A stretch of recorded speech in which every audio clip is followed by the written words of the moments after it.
stabilising. Only 2 cars left in the pit lane before we have a full grid. Take a look up to the lights, then we'll see the countdown coming on. We're going to count down. 5 seconds. Season 3, race 1. It's under starters orders. Lights down. EERC is go, go, go. Good start. Richard, no camera tries to keep the inside line down towards Bell. The one looking like Bell. Going to go right round the outside. In towards Cox corner. A spectacular move. Oh, big crest. And that's really horribly into the bollard then. But Hamilton swings him round the outside line. He's got back to the start as well. Oh, no. And the starter after chaos into the field. Cars left, right and centre. And it takes second position as well. But Hartley's been so hard round 2. And it's almost as obvious it was just utter chaos. Just chaos.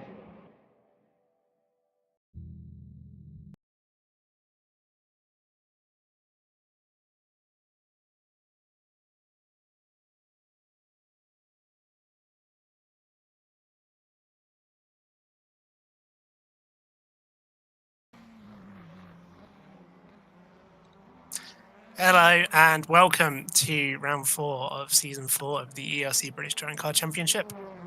I'm Nick Homewood. I've got Pascal Leggett here with me, and Ed Hunter should be joining a bit later on. I'm ill, so sorry if I start coughing in the broadcast. I'll try my best to mute myself. But yeah, we're here not at Mondello Park as was planned. We're here at the Snetterton 200 circuit. There were issues raised with the mod for Mondello Park, so we moved to our backup track, which is Snetterton. We had some entertaining races here last season on a longer layout of track, so we're on the shorter 200 layout today, but that means we still get to say bomb hole. So,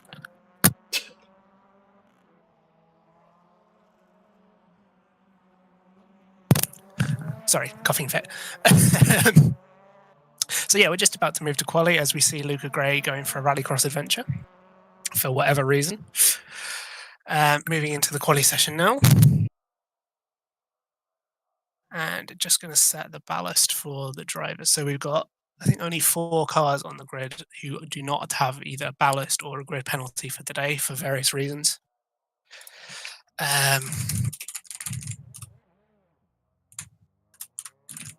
Well, I just need to set the ballast, so I'll mute myself so I don't type over everyone.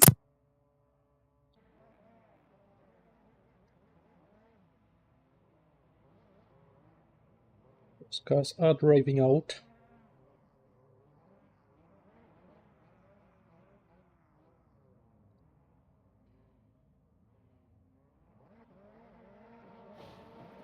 Okay, this is going to take a sec.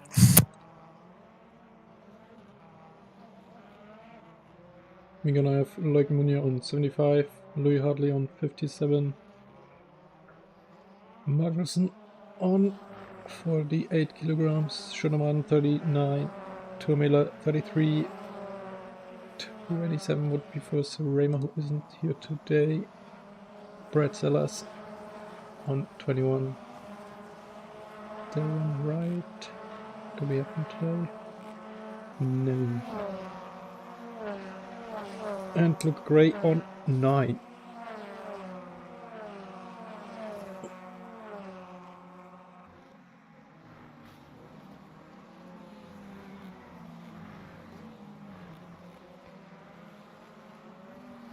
Everyone bunching up already out of the pit lane.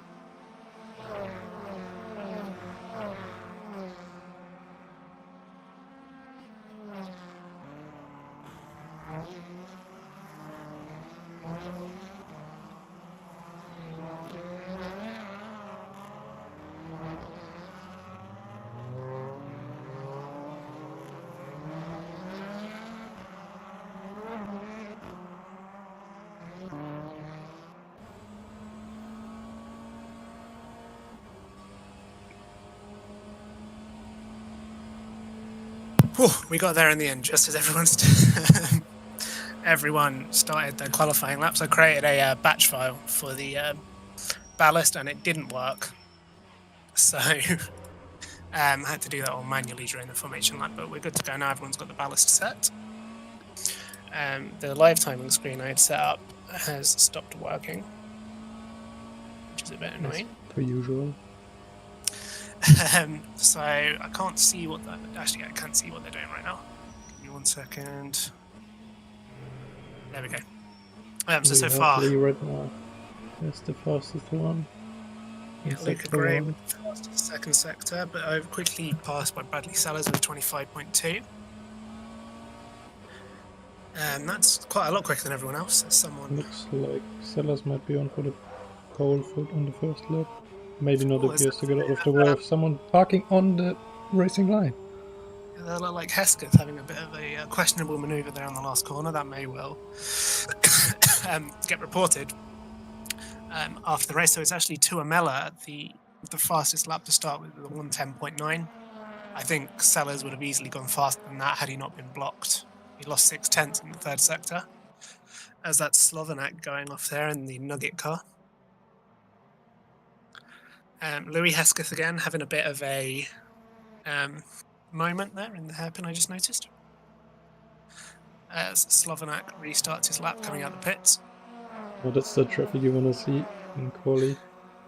Yeah, this is a bit of a slipstream train. I think you don't really want to send it up the inside there. You're ruining both of your laps. Oh, okay. Well, fair enough. As Ed has joined us. Ed, hello. Hello. Lloyd. We are in the middle of quali. Sorry, the live timing isn't properly working, so I'll have to share my screen. I didn't realise I'd shown up late, sorry. That's okay. Yeah, I will share that for you. I just got a track map of Mondello Park since I'd never seen any races there. So. Oh, we've moved to Snetterton. We had some issues Alright, okay. on the track. So we're on Snetterton 200. Alright.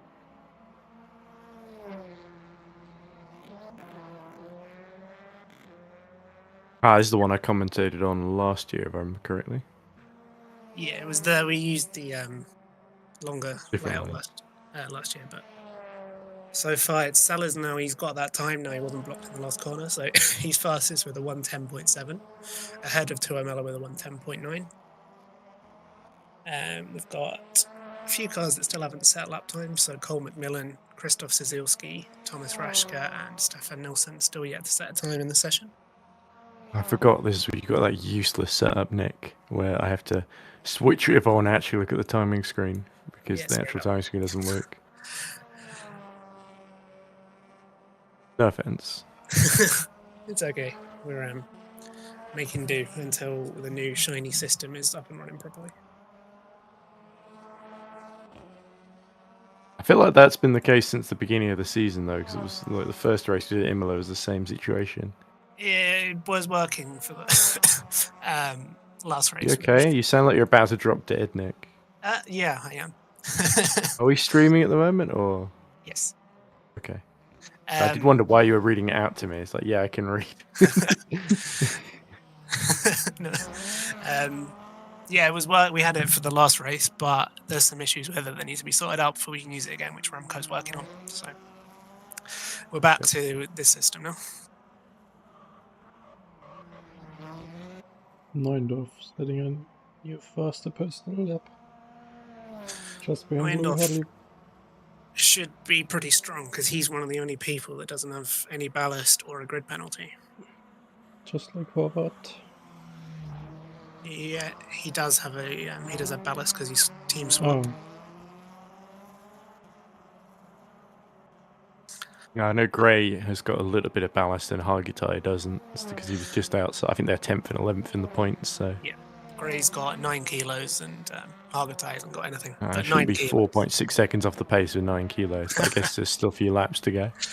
It was good to see him finally get that win, though. It's a shame that when he crossed the line, Pascal celebrated with all the fanfare of like reading out a shopping list or something. Oh, and Luca Gray won, by the way. I mean, he was how much? 13 seconds ahead, something like that. But that's great, though. He did an amazing job. But I guess he's not your driver, so you don't care. As Hartley goes fastest there by. Oh yeah, there's your driver.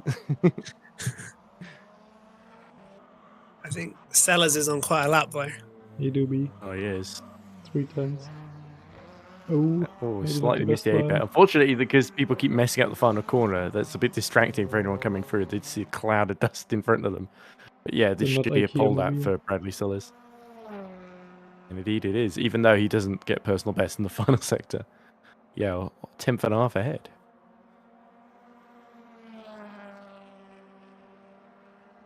Who else do we have? To Miller.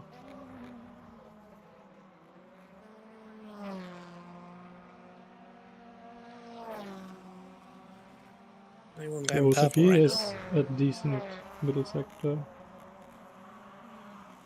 No, decent last sector. I mean, he can go for fastest, and Luca Gray also on a decent lap.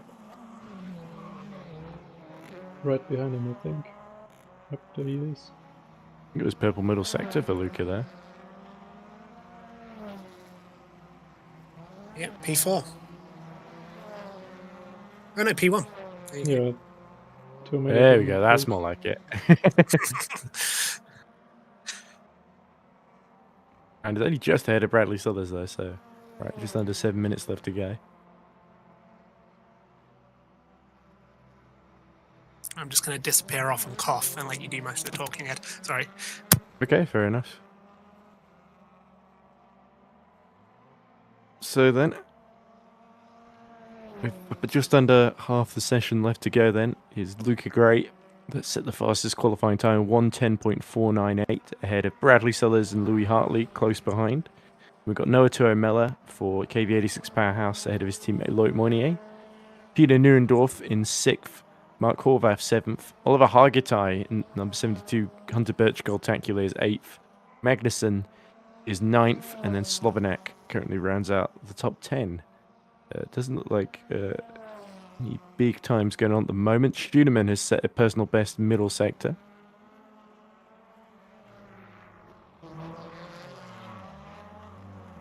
Really 7 chance of pole. At least it's gonna be a Is, personal and as the improvement. bollard is hanging in the middle there. It's been knocked off from the apex quite a while ago. Is that in the Sweden car that he's just like? That's Stefan Is it Nilsson. Nilsson? Yeah. Ah, it's a stand by Stefan. And a totally not IKEA car. There goes a smile power over the line. That's probably Bradley Sellers then, because of course Mike Bell has left the championship after. Oh no, so after what happened at Road Atlanta last time out, a pretty controversial round, all things considered. Certainly, we should see without the infield section, we should see considerably less incidents, presumably, than we saw when we raced here last year. As we see, that looks like on the Hunter Birches, just going very wide, probably Rashke on a few corners. Moynier goes third fastest for purple first and third sector.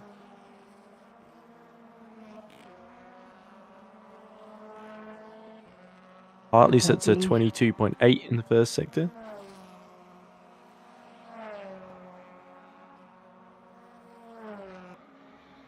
Oh, there's another purple sector there. Unfortunately, I just switched over. I think that might have been Hartley that we're just looking at now.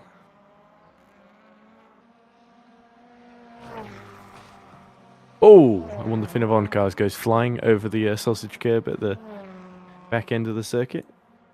So that must have just been the bomb hole. Turning into a literal bomb hole. But yeah, personal best in the middle sector for Louis Hartley then. So everyone's got a couple more laps to go then. Can Louis Hartley beat a 1:10.498? No, falls just short, but moves up to third, 1:10.618.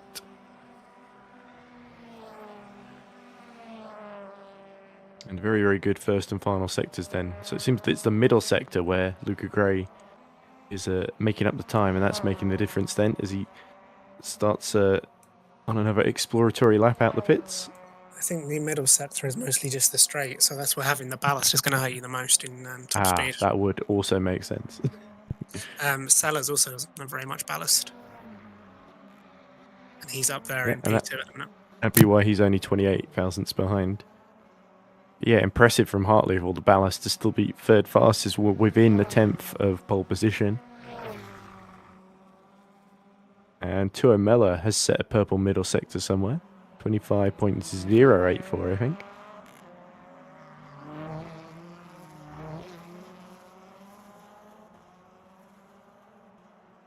So let's see how this pans out.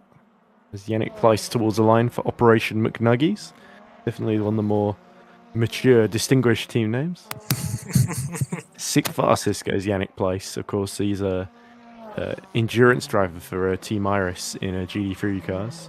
Usually is where I recognise him from. Argitai in the Hunter Birch Gold Tacular then. Not great in the middle sector, but powering towards the line now. Can he get further into the top 10? Yes, it's top 8 for Oliver Hargitai, but 6 tenths down on pole. So top 5 all within just over a tenth then. Tuamela, Moynier, Hartley, Sellers and Gray. Not bad, is it? It's a very competitive 2 minutes to go. It is. Unfortunately, Thomas Raschke right at the back, 4.3 seconds off the pace. So he did say he was awful to me. I wish he would disprove himself rather than just living up to that. But I guess he wants an excuse to commentate rather than to drive. He's in a heated battle with me for 24th in the championship. Ah, indeed he is. And Slovak sets a purple first sector, as we see. Personal best in the middle sector, so another Team Iris driver that instead of going to KV86 has joined the McNuggy squad. Wasn't there a Scuderia Morera entry that this is formed off of as well? Yeah, the Scuderia Morera. They entered for one race this season. I can't remember which one it was. I think it was Rockingham. Oh, okay. So McNuggies is another splinter group of the same group of people, essentially. As Bradley Sellers is purple in the first 2 sectors. Sadly, Slovanak remains 6th, does not improve. Szylski improves to 14th. And Bradley Sellers, can he snatch pole position away from Luca Gray? No! That was a terrible final sector. 1.3 seconds off the pace. He must have got held up or made a big mistake there. And he's only got 1 minute left. So Luca Gray at the moment still doing enough. But Louis Hartley once more gears up for another pole effort here as he goes towards the back end into Brundle Nelson. And now the bomb hole as that looks like Gray just moving across to Lennon Fruit. Oh, he's 2 tenths down. Is it 2 tenths? Yeah.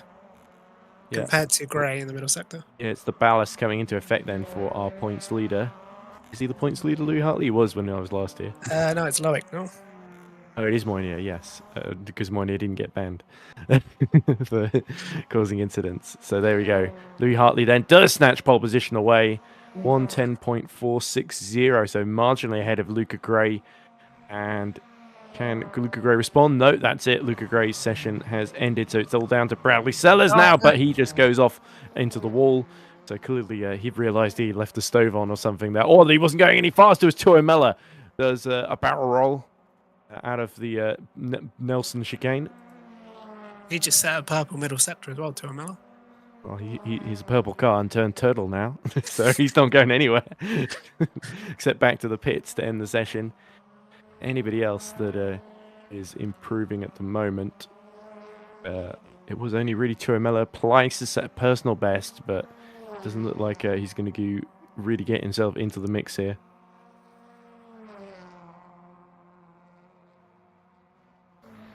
As Mark Horvath, can the Finnavond potentially steal 6th away from Moynier here? He's very gentle, much gentler than Tuamela over the curbs there at Brundle and Nelson. Into bomb hole we go. And he is purple in the middle sector, interestingly. So Horvath, another driver with, I think, no ballast on that car. There's a couple of damaged bollards in the background. Through the final corner now. Oh, big slide. The rear complaining. So that's going to hurt his time all the way to the line. Can Mark Horvath improve? It's not going to be enough to snatch pole from his teammate Louis Hartley, or sister teammate, I should say. It's not the same Finnavon team. There we go. And it's that final sector really where the time was lost then. So Horvath remains 7th, but it's Hartley on pole position. Yeah, that was all very close, wasn't it? Indeed it was. Let's see just how close it was then. So Louis Hartley has taken another pole position this season, just 38 thousandths ahead of Luca Gray for Hunter Birch Simulation. So Luca Gray continuing his strong momentum from the previous round. Bradley Sellers is 3rd, just 66 thousandths behind Louis Hartley. And then 4th, it's Jurka Slovanak, just 79 thousandths behind. the Croatian. Is Slovak Croatian? I'm pretty sure he is. It sounds all right. He'll probably correct me in a minute. Noah Tuomela, the Finnish driver, is in 5th, just a 10th off pole position, and 9 thousandths ahead of his teammate Loic Meunier, the championship leader. And there's Mark Horvath in 7th. Patrick Magnussen, fresh off of winning in FS2 in Imola, he is P7. I didn't get to the end there, but somebody seems to be in a hurry. Yannick Pleiss is 9th, and Oliver Hargitay is 10th for Hunter Birchgold Tacular. There, you happy now? There, quick enough for you? Peter Neuendorf for Pot Racer will start 11th ahead of Louis Hesketh, making his first appearance for Hunter Birchgold Tacular. Peter Schunemann is 13th ahead of Krzysztof Zielski. Alexander Sorema is 15th for Crown Dental Group. Then is Stefan Nilsson in 16th. Thomas Raschke in 17th. Stanislas Pajald in 18th. And our final driver on the grid, Cole McMillan for Smile Power, filling in, of course, for Mike Bell, who, of course, is departed from the championship. So there we go. Sorry, I got a bit catty there with Pascal, but all good, I guess. Got a bit annoyed I was being hurried there. I didn't realise we were in such a hurry to start, but it doesn't seem like we are. There we go. Looks like the group being populated then. It'll be interesting to see what happens on the run into turn 1. Who is using the softs for this race, Nick? Have we got that in the event information somewhere? Yeah, it should be the spreadsheet in the commentary chat I just posted. Oh, okay. There we go. That makes more sense. I should probably have remembered you did that a few minutes ago. Okay. So we got Louis Hartley is using the softs in race 1, as is Oliver Hargitay, Peter Neuendorf, Thomas Raschke, and Yannick Pleiss. And Pleiss has got his newcomer ballast. Louis Hartley has got his 57 kilograms of ballast. So this could be... It didn't affect him too much in quali, but he might feel it in the race, certainly. Louis Hartley. Certainly, you've got to think he would have been even faster without that ballast. There's always the go time, and it looks like Luca Gray's been caught napping there, as everyone has to swerve to avoid him. There goes Hargitay, his teammate. Oh, one of the KV86 is in the wall on the run. It looks like I got caught out there, but Tuomela is in the wall, spun around before they even reached the first corner there, and that means Hartley leads from Sellers. Slovanak has gone up to 3rd, Ed Moinier, Magnussen 5th, Horvath 6th, Hargitay 7th, Place 8th, Gray down to 9th, and Schunemann in 10th then, as it looks like Hargitay and his soft has already dispensed of Horvath.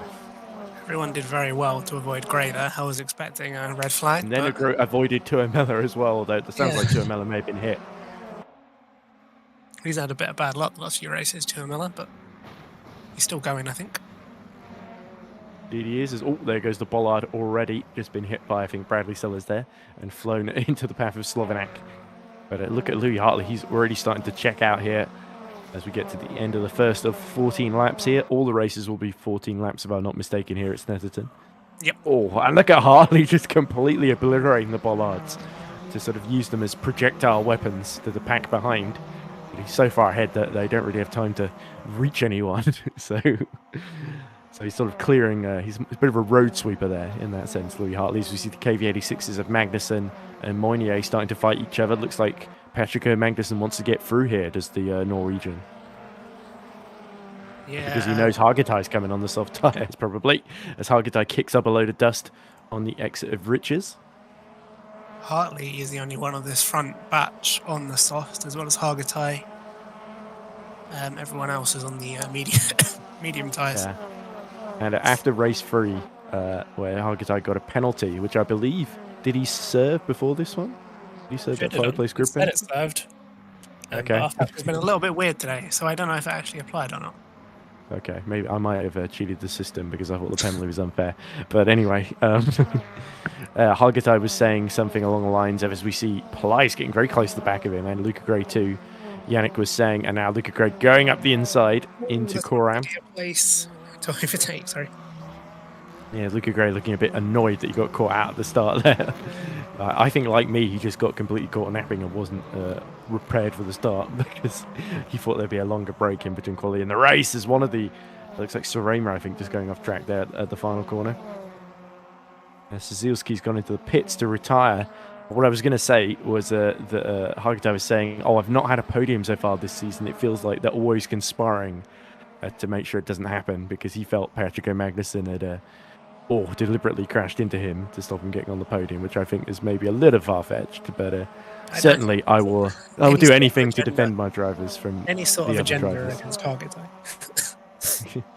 But yeah, Oliver, I think very, very keen to try and get as close to the podium as he can here, but still got to pass Magnussen, Mornier, and Slovenak before that can happen. As Gray now side by side with Yannick Pleiss. Oh, does make contact then through Brundle, and somehow they both survive that one as dust being kicked up ahead of them. Which it seems like it's going to be a very common occurrence, so I should probably stop commenting on it every time it happens, Nick. Yeah, it looks like Sellers is actually beginning to catch up on Hartley. Maybe only a second is the gap now. Although it goes up to 1.3. And Pleiss spins out just into Murray's there. And that's Yannick Pleiss spinning out of 7th position then. So joy for Luca Gray, free position for him. And he can be towed around by his teammate as now he falls into the clutches of it looks like Schooneman has passed Louis Hesketh there in the other of the Hunter Birch Gold-taculars there. And he's fighting with Rashke too just behind. So Raymer gets through as well. But where has Pleiss come out? He's come out in 15th just behind Horvath. Look at this, the Hunter Birch is going to try and run 3 wide with Serema here into Wilson. It looks like Hesketh has made it through, but Rash trapped behind then. So Louis Hesketh will try and make hay now in the top 10, which is impressive. I think, what's Louis Hesketh's best finish? Was it 9th at Brands Hatch last season? He had a really good race in... Yeah, I think it was Brands Hatch. I remember you commenting on it. Well, I was commenting on it. He might have got disqualified after that. Oh. I can't remember. Oh well, but there's Horvath getting up the inside of Nielsen. So Stefan Nielsen losing a position into Brundle. But at the moment, as you say earlier, 10 laps to go as somebody's gone deep in the gravel. That's one that... Oh, it's Schooneman. Schooneman has dropped it for coming out the bomb hole then and through Coram. He's not made it to Coram. He's made it to the wall as Thomas Rashke sees Serema lock up in front of him into Murray's and has to swerve to avoid. So this is going to give Horvath a run. Horvath will try and move to the outside. Rashke has not really got the top speed in Grunt, does he? Because he's going to get overtaken around the outside here as Nielsen. He's Pleiss trying to do the same thing to him. And Pleiss indeed does it fairly successfully there. Not much fight resistance there from Stefan Nielsen. Yeah, everything. So Everyone's up quite front, spaced Hartley out. being closed in by Sellers though. Sorry to interrupt, Nick. 9/10 the gap between them. It was 1.3 earlier, so Hartley starting to feel the pain as his tyres wear away as Slovenak locks the rear tyres there, interestingly, into Nelson. He's also catching up to Sellers, so you've got the whole three accordioning together, is that what you say? Yeah, if only Luke Gray hadn't gone off to get to go down to the shops before the race started, he might be in this fight as well. Oh well, better. Louis Hesketh then, getting dangerously close to going off track there by going on the grass, as he's now he's fallen back behind Serema somehow as Louis Hesketh. So there's this great fight here for 9th position, and Louis Hesketh trying to get the Gold-tacular back through here as Gray, Hargitay, and Neuendorf actually has fallen a victim to Hargitay, or is Neuendorf past Gray at some point? I think that's what's happened here. I think I saw Gray go wide at the hairpin a couple of laps ago. And Tuamela gets a penalty after, so it's gone from bad to worse from him. It sounds like he's been blamed for either speeding in the pit lane or for causing the incident at the start. As look at that in the background, that is Rashke almost being pushed into the wall by Pleiss there. That was very close to a massive pile up at the hairpin. I would assume Tuamela's got track limit points. That does sound more plausible than what my theory. I wasn't really paying attention to Tuamela's race, but now Hargitay has caught up to the back of Patrick Magnussen, who has backed off from Mornier to sort of protect his teammates. So it'll be interesting to see if Oliver can make an impression on the KV86 then. Mornier gets a little bit wide into the final corner. But seems to have survived somehow as we see Pleiss continuing to harass the back of Thomas Rashke. Sellers only 6/10 now behind Hartley. Yeah, it looks like Hesketh has made a big mistake because he's dropped to 14th now behind Nielsen. Gray sets the fastest lap of the race, interestingly. So maybe getting into that gap behind Neuendorf is trying to unlock some speed here that he showed in qualifying. He is very much on a damage limitation mode at the moment. One bad start can really destroy your race, as we saw with Tony Miller, as well as look at how wide they're all going on the exit of Riches there. And Plyce gets a penalty for exceeding track limits, so there we go. That shows you how important it is to stay onto the tarmac and within the right lines and the curb as well. As Sellers now is 7/10 behind Louis Hartley in the battle for the lead. Rashke looks like he's about to be slipstreamed here into Brundle by Yannick Plyce.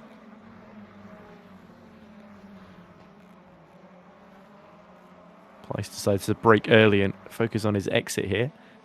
And this is allowing Horvath and Sorema to escape up the road in 9th and 10th then. But here's Hargitay. You can see just ahead, that's Slovenac and Moynier. So Slovenac has made a mistake, hasn't he? Because he's dropped behind Loic Moynier.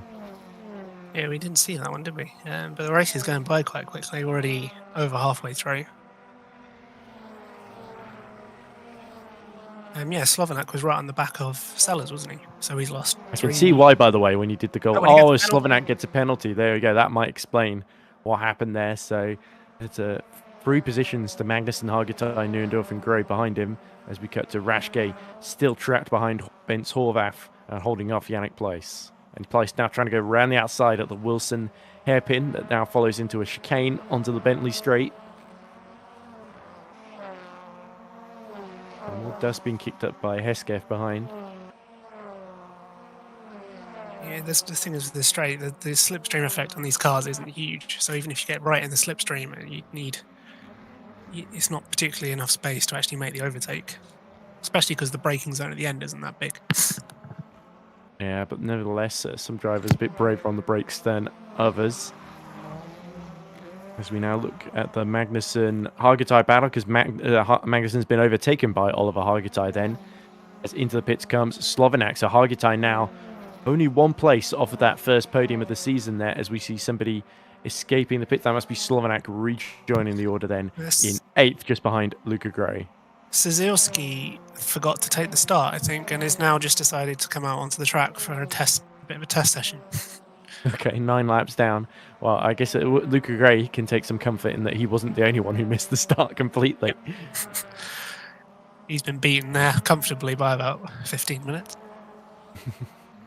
Yeah, there we go. So certainly not the most embarrassing thing to happen to either of those drivers. Yeah, Sellers now is within half a second of Hartley. Do you think Bradley Sellers has saved his tyres here for this assault in the final 5 laps then?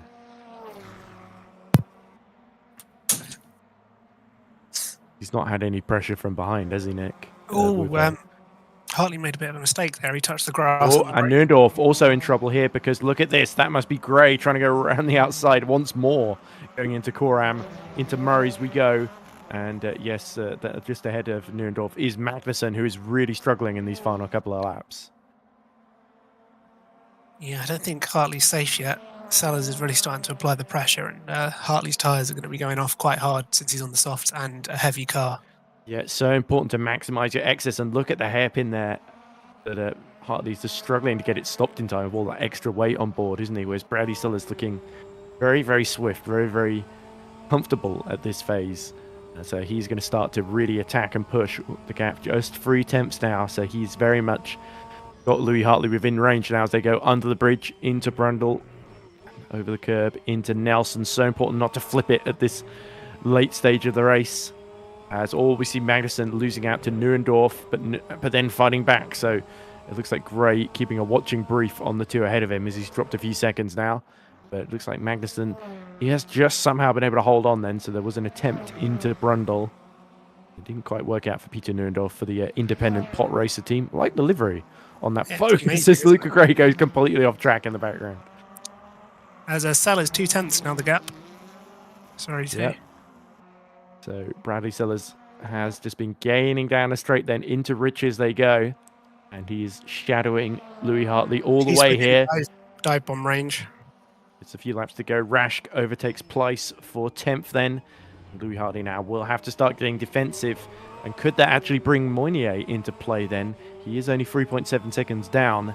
And he's got another 3-second gap to Hargitay as well behind, although Oliver is starting to close. See Plyce going into the pits. There we go. Looks like Bradley Sellers had to back out there. And, just a little bit of lag there as Sellers tries to maximize his exit here. His best chance could be onto the start-finish straight then if he sets him up. Adam Murray's here as Neuendorf gets back in front of Patrick Magnussen, but Magnussen defends position and holds on to that 5th place. And those two fighting is going to back them into the path of Luca Gray. But here we go. Good exit, actually, from Louis Hartley. He's standing up well to this pressure, Nick. Yeah, another long straight here. I think Sellers is even closer than the last lap, so this might be his chance into the hairpin of turn 2. And look at Louis Hartley slowly moving towards the middle of the road before returning to the racing line. And look how understeer it is. It's like driving a boat, isn't it, through riches here. There. And that Hyundai Finavond is going to have to defend here. As look how close Bradley Sellers is. Louis Hartley does not get a great exit here. This will be it. I think he'll go for it. Yeah, here we go. And Louis Hartley now going all the way to the inside so that he can go long into the corner to defend if he has to. Bradley Sellers tucks out of the slipstream, pulls out all the way to the outside. He's going to try and go the long way around here, or at least force Louis Hartley to compromise his line. But Hartley, there we go, defends brilliantly there. And into the bomb hole they go. And just a few more laps to go then on lap 12 of 14. We're about to start the penultimate lap here. And Hartley is defending like crazy, hoping he can back Bradley Sellers into Loic Moynier, who's not quite going fast enough to catch before the end at the current rate. You can tell Hartley's struggling. And Bradley Sellers lifting wheels. Small power can't afford for Bradley Sellers to, just flip the car on the final lap here, going for the win. As we see behind that Neuendorf Magnussen Gray fight raging on for 5th position. A bit further back this time around. Maybe he'll try and get a better exit out of the hairpin as we've got a yellow flag. Or is that Pajoud going slowly in front of them as well, about to be lapped? Horvath has retired from the race. I don't know if you said that already, sorry. Oh dear. I don't think I did, but yeah. That's a shame for Horvath. He was in that fight for 9th, wasn't he? And that promotes Thomas Vaschke and Louis Hesketh to 10th and 11th. But look at this. Bradley Sellers once more has another run. Louis Hartley again, not flustered, keeps to his line and doesn't give an opportunity for Bradley Sellers to get through. But can the tyres hold on here, and can they negotiate the back marker of Stanislas Pajoud? And the McNuggies operation car without tripping up over each other. Luca Gray's around as he taps into Patrick Magnussen. So it's all come to grief once more for Luca Gray. What a messy race one this has been for him as Bradley Sellers hops over the curb and now chases down Louis Hartley for what could be his second to last opportunity here as they start the final lap. Peugeot is obliged to get out of the way if they come up to him. Yeah. They're probably going to catch him at the end of this lap, unless Louis Hartley keeps driving like that, but somehow holds on to that one. That looked like he did very well to just avoid just understeering off track there. As Peugeot is going to give very slowly a slipstream. Giving a cloud of dust here for these two. So it actually gives Louis Hartley a little bit of slipstream, which, if anything, will help him slightly. Pull out to the outside, and Peugeot does very well just to let Bradley Sellers through as well there. So he's not going to influence the fight too much there, but that little bit of slipstream might have been enough for Louis Hartley to hold on as we see another yellow in sector 3, and Bradley Sellers going all over the curb to risk it, but it's not quite going to be enough here. Too much curb from Sellers. I think that's ruined. Pajoud about to go completely off track into the grass there to let everyone through. There goes Moynier. But here we go then. Louis Hartley, one more corner to go. The rear complaining. He's almost been pushed along. It could be a drag race of Bradley Sellers then. And it's going to be a dead heat almost towards the line then. Can Louis Hartley hold on? Bradley Sellers closer than he's ever been before, but he's run out of time. It's Louis Hartley that wins race 1 here at Snetterton by just 1/10 of a second. Loic Moynier will take the final spot on the podium as Hargitay gets his best result this season so far in 4th. Neuendorf is going to take 5th. That's his best result as well for the independent driver. Patrick Magnussen holds on to 6th despite really struggling on the harder compound of tyres. And it's Slovenak who drops to 7th. Sorema 8th. Luca Gray gets back in front of Brashke right at the end to finish 9th. Then Hesketh is going to hold off Nielsen here in the battle for 11th with a place after his penalty, finishing the race in 13th. Tuo Mala after crashing out the start. He does at least get to the end in 14th. Then there's McMillan in 15th. Pajoud will be our final finisher in 16th. But still Not on the lead. Like, he's the only one that got lapped, right? Okay. We'll ignore That's all cars Szylski. finished. Of course, Szylski, who I think... Oh, and more wheel lifting from the KV86 powerhouse cars then. All three got to the finish. So here we go. Confirmation then. Louis Hartley, the winner from Bradley Sellers after a very, very tense contest. Moynier somehow stays out of trouble to get more points for his championship lead in third. Hargitay in fourth, just misses out on the podium by a couple of seconds. Peter Neuendorf from the 66 driver for the pot racer in fifth. I'm not sure why it's called pot racer. Is there some sort of drug connotation there you know about, Nick? No, not familiar. All I know is the livery. Or maybe he's into ceramics, maybe. I would assume it's actually about the Rhine region, because it's called the Ruhrpott, and that's how you write it in German, so that's my guess on this one. Okay, well, thanks for that, Pascal. Patrick Magnussen finishes in sixth position. Jurgen Slovanak into the race in seventh. Alexander Sirema for the Crown Dental Group. Luca Gray, disappointing race for him after starting third, missing the start, and then having an incident with a few laps to go. He finishes ninth. Rashke rounding out the top 10. Eskef on his first appearance of the season is 11th. Stefan Nilsson is 12th. Yannick Pleiss 13th. Noah Tuomela 14th. Cole McMillan 15th for Smile Power. Then Sanas Pajald, our final finisher, a lap down. Not clearing enough distance to be classified. Mark Horvath, Krzysztof Szylski, who was still going, but 6 laps down at the end. He was 9 laps down on the overall winner at one point.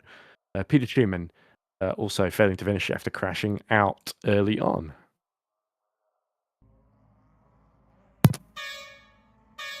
We're about to replay then of the start. And it was worse than I thought, because actually Gray was second on the grid, not third. And look at that reaction from Slovanak barging into the side. I think that was Moynier. And where does... Oh, Tuomela must have got hit by the Finavon there, I think. Which would be Horvath. Here we go to him. Oh no, it's actually McNuggy's car of Slovanak that hits him. Slovanak could be in trouble for that one, because that was a bit of a sudden move. Very intentional going to the left. That was a wild Is there some Slovanak Tuomela beef that I've not been told about? Oh yeah, there was a little bump at first, and then he tagged the rear round as revenge almost, it looked like. And then Tuomela going to recover, of course. But here we go on board with him. Oh, being hit. So yeah, that looked like retaliation from Slovanak, which is very much frowned upon in the British Touring Car Championship. Wouldn't be surprised if there's a protest. There we go. That's Schumann just avoiding his teammate spinning in front of him at Murray's as the server ticks over. That was automatic.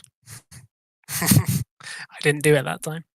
Yeah, I would say we do the replays after the race and then the standings afterwards, because they stay with the session. Well, I didn't realise, again, that I was on a time limit there. I thought you wanted quality, not just rush through it like you normally do, because you've got like somewhere else to be, clearly, Pascal.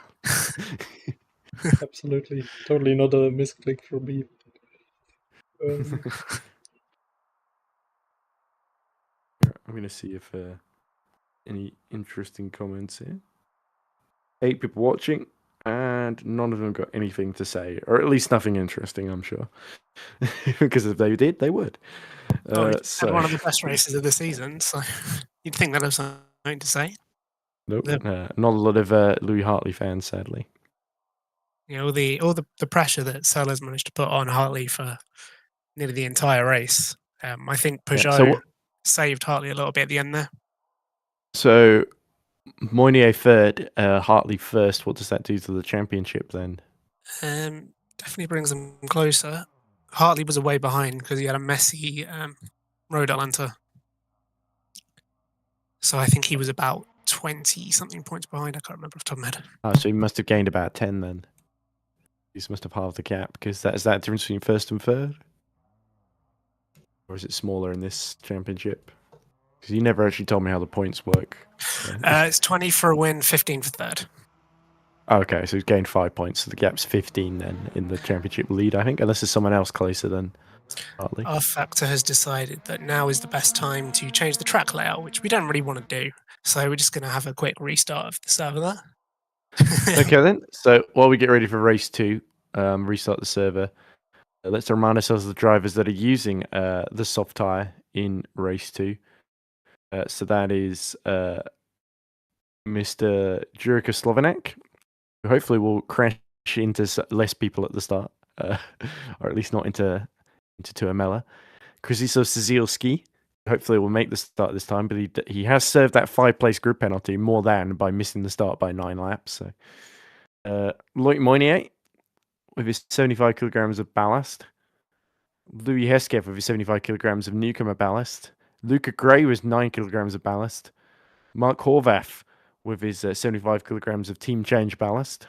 I called him Bence Horvath at one point. That's his brother, of course, I think. So apologies for that. Nua Tuamela also is using the softs in this race with his 33 kilograms of ballast. So a lot of big runners here. Looks like a lot of the KV86s, apart from Magnussen, then using it.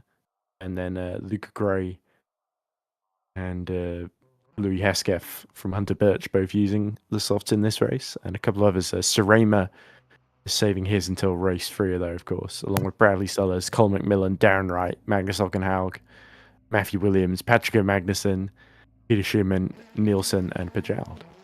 Race 3 is going to be fireworks, I think, with all those on the softs. It'll be something, that's for sure.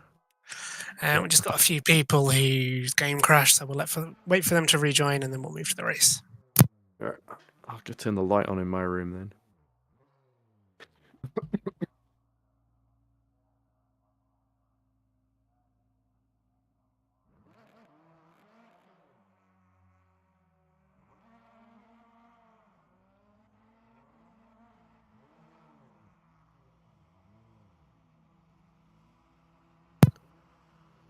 Oh. Okay, so practice will act as the warm-up session just while people rejoin the server after some issues. I think it's only Szylski who's left. We can't afford to lose Krzysztof again. Hopefully he realises the race starts this time.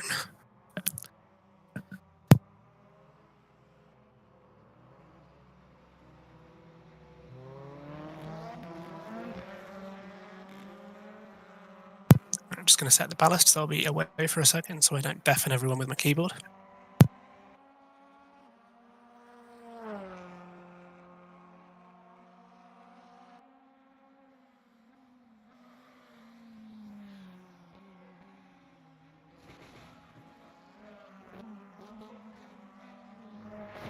Ah.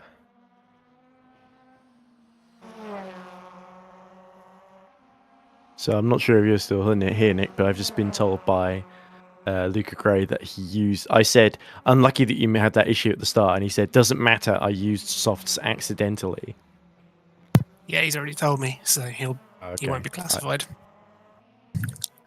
Or he'll be disqualified, yeah. Damn it, Luca. So I guess he can't use the softs in the other race he was supposed to use them in then. He can, yeah. He just won't be... he'll be disqualified from race 1. Otherwise, there would be another disqualification.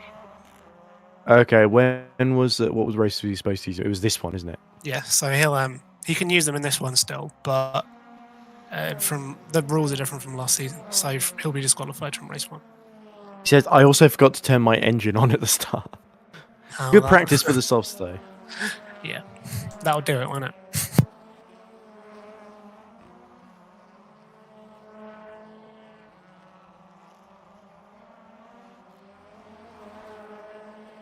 I just don't fucking forget this time, is what I've said to him.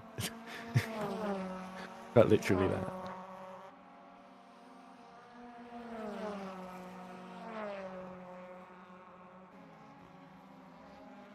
Of course, race 2. Oliver Harkentai says, yeah, but everyone around me's on softs now.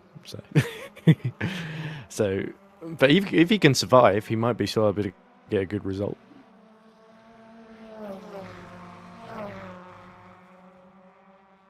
Good for race 2 then, because it's going to be the same order.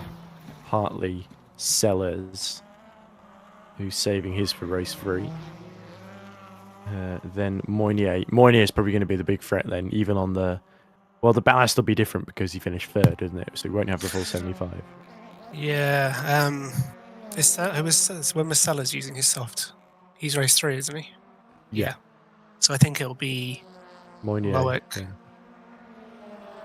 Moynier. Then it's Hargitay, and then who was fifth? It was Neuendorf, wasn't it?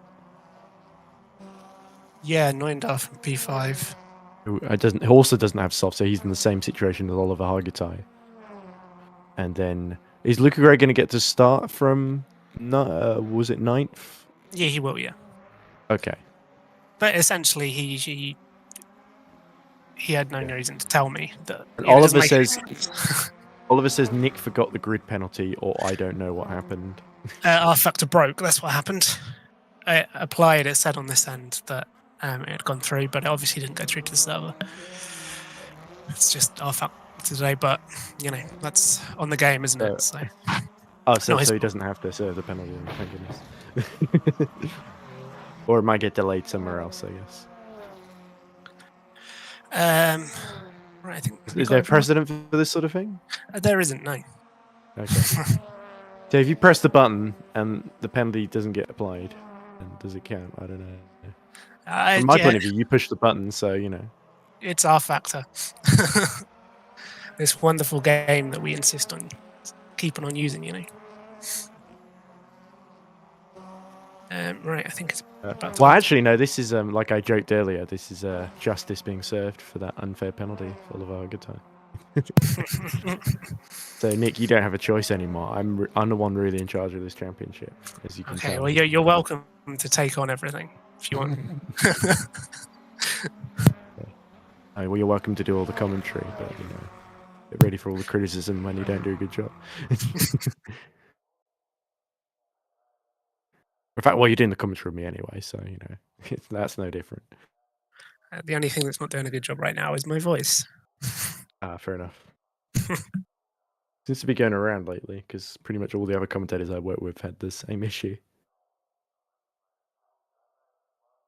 Yeah, including Jessica Ball, who did the Formula E commentary of Monaco, which usual awful Monaco Telly Monte Carlo direction as well. Seemed more interested in the show car that was on a yacht in the background than the actual race, and also more interested in the PIF logos in the background. So you can imagine what I had to say about that.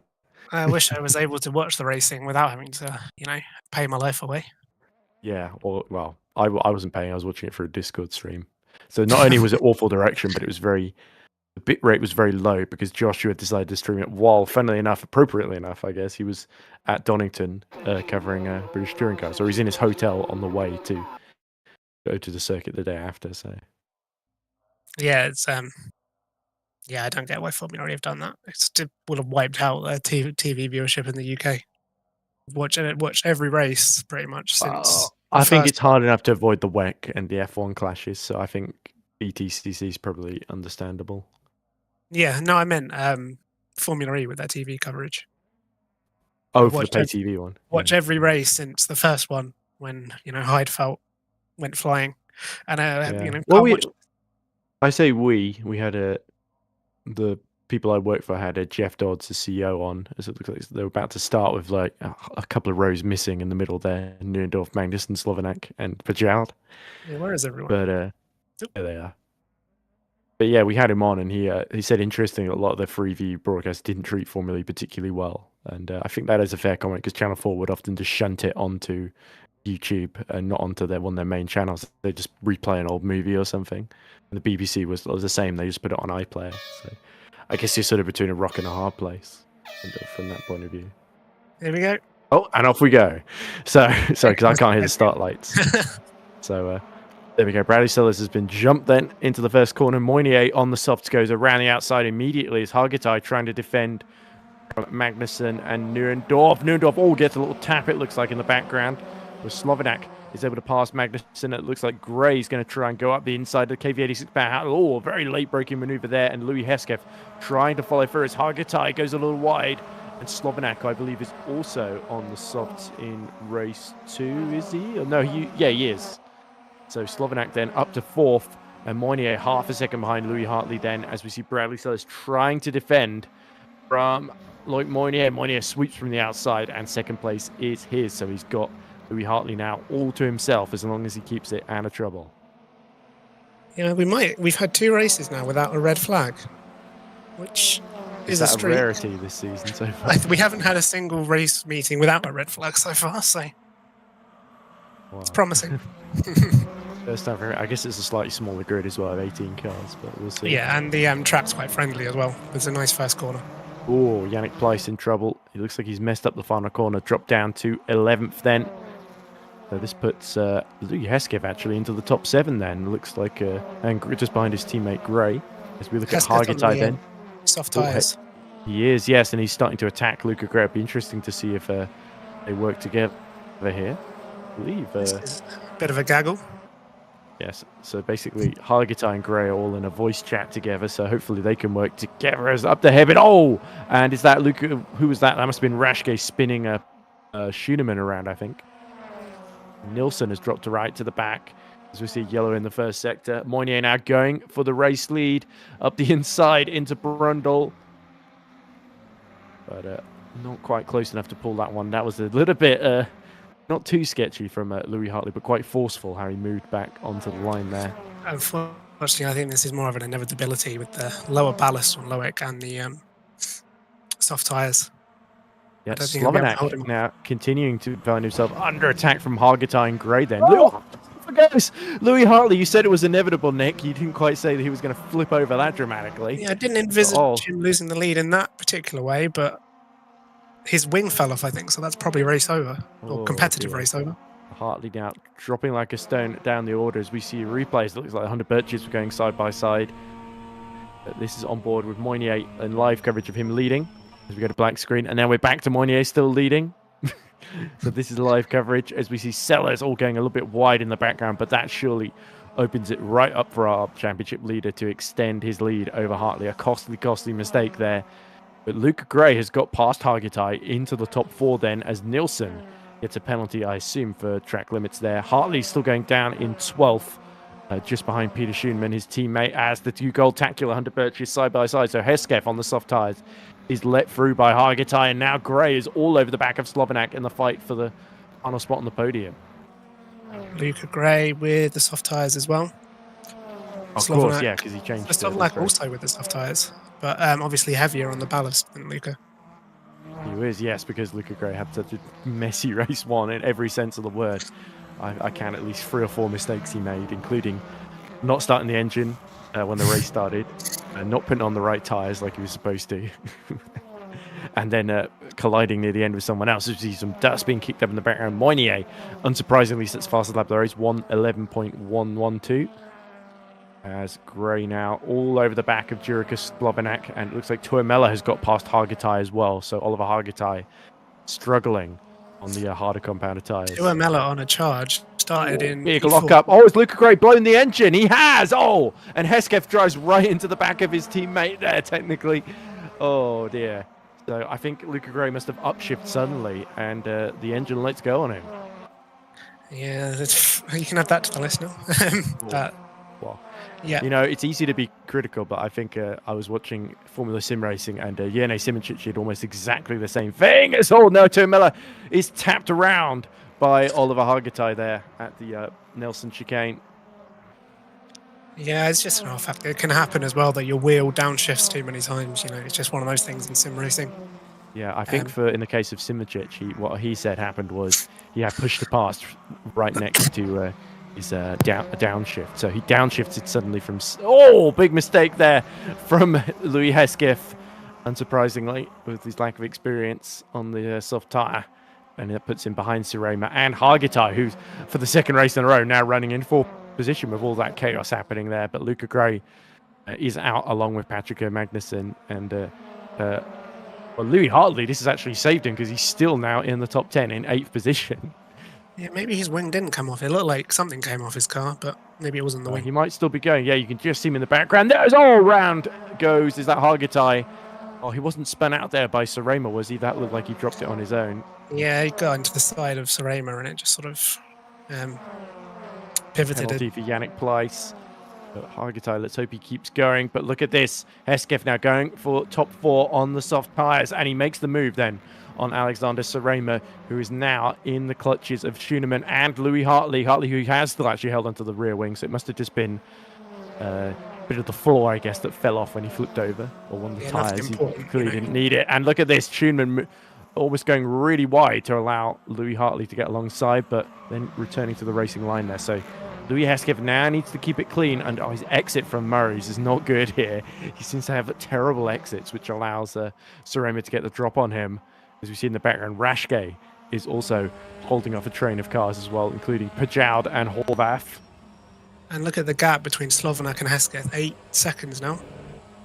Yeah, well, there were a lot of cars filling that gap, and they all seem to have fallen by the wayside. Pleiss comes in to serve that penalty and re-emerges in 14th.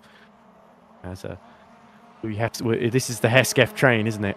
So we're probably going to get used to this in races when Louis Hesketh gets to use the soft tyre, that he's able to get through, but he's not quite able to pull away from the cars behind. Then, as we see, there's a second train, sort of all manner of cars, sort of Tuamela, Horvath, Pajoud, and Neuendorf falling down a few places as well.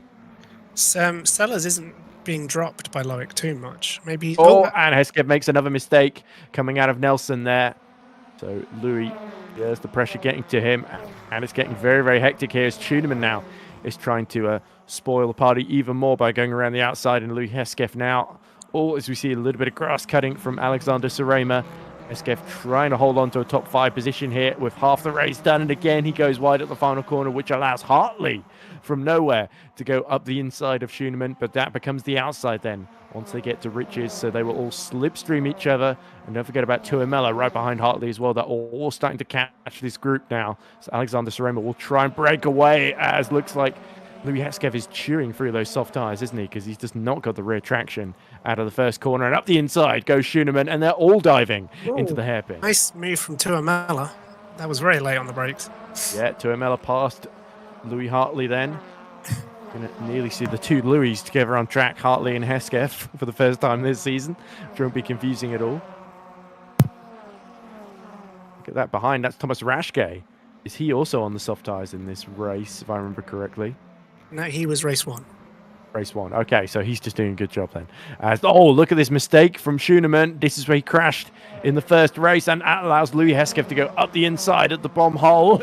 But contact made, and Hesketh is spun around. And it looks like Tuamela caught up in that as well, as they all cut the bomb hole, and that lets Louis Hartley through into 5th position then. 3 wide in there would never work. I'm sorry.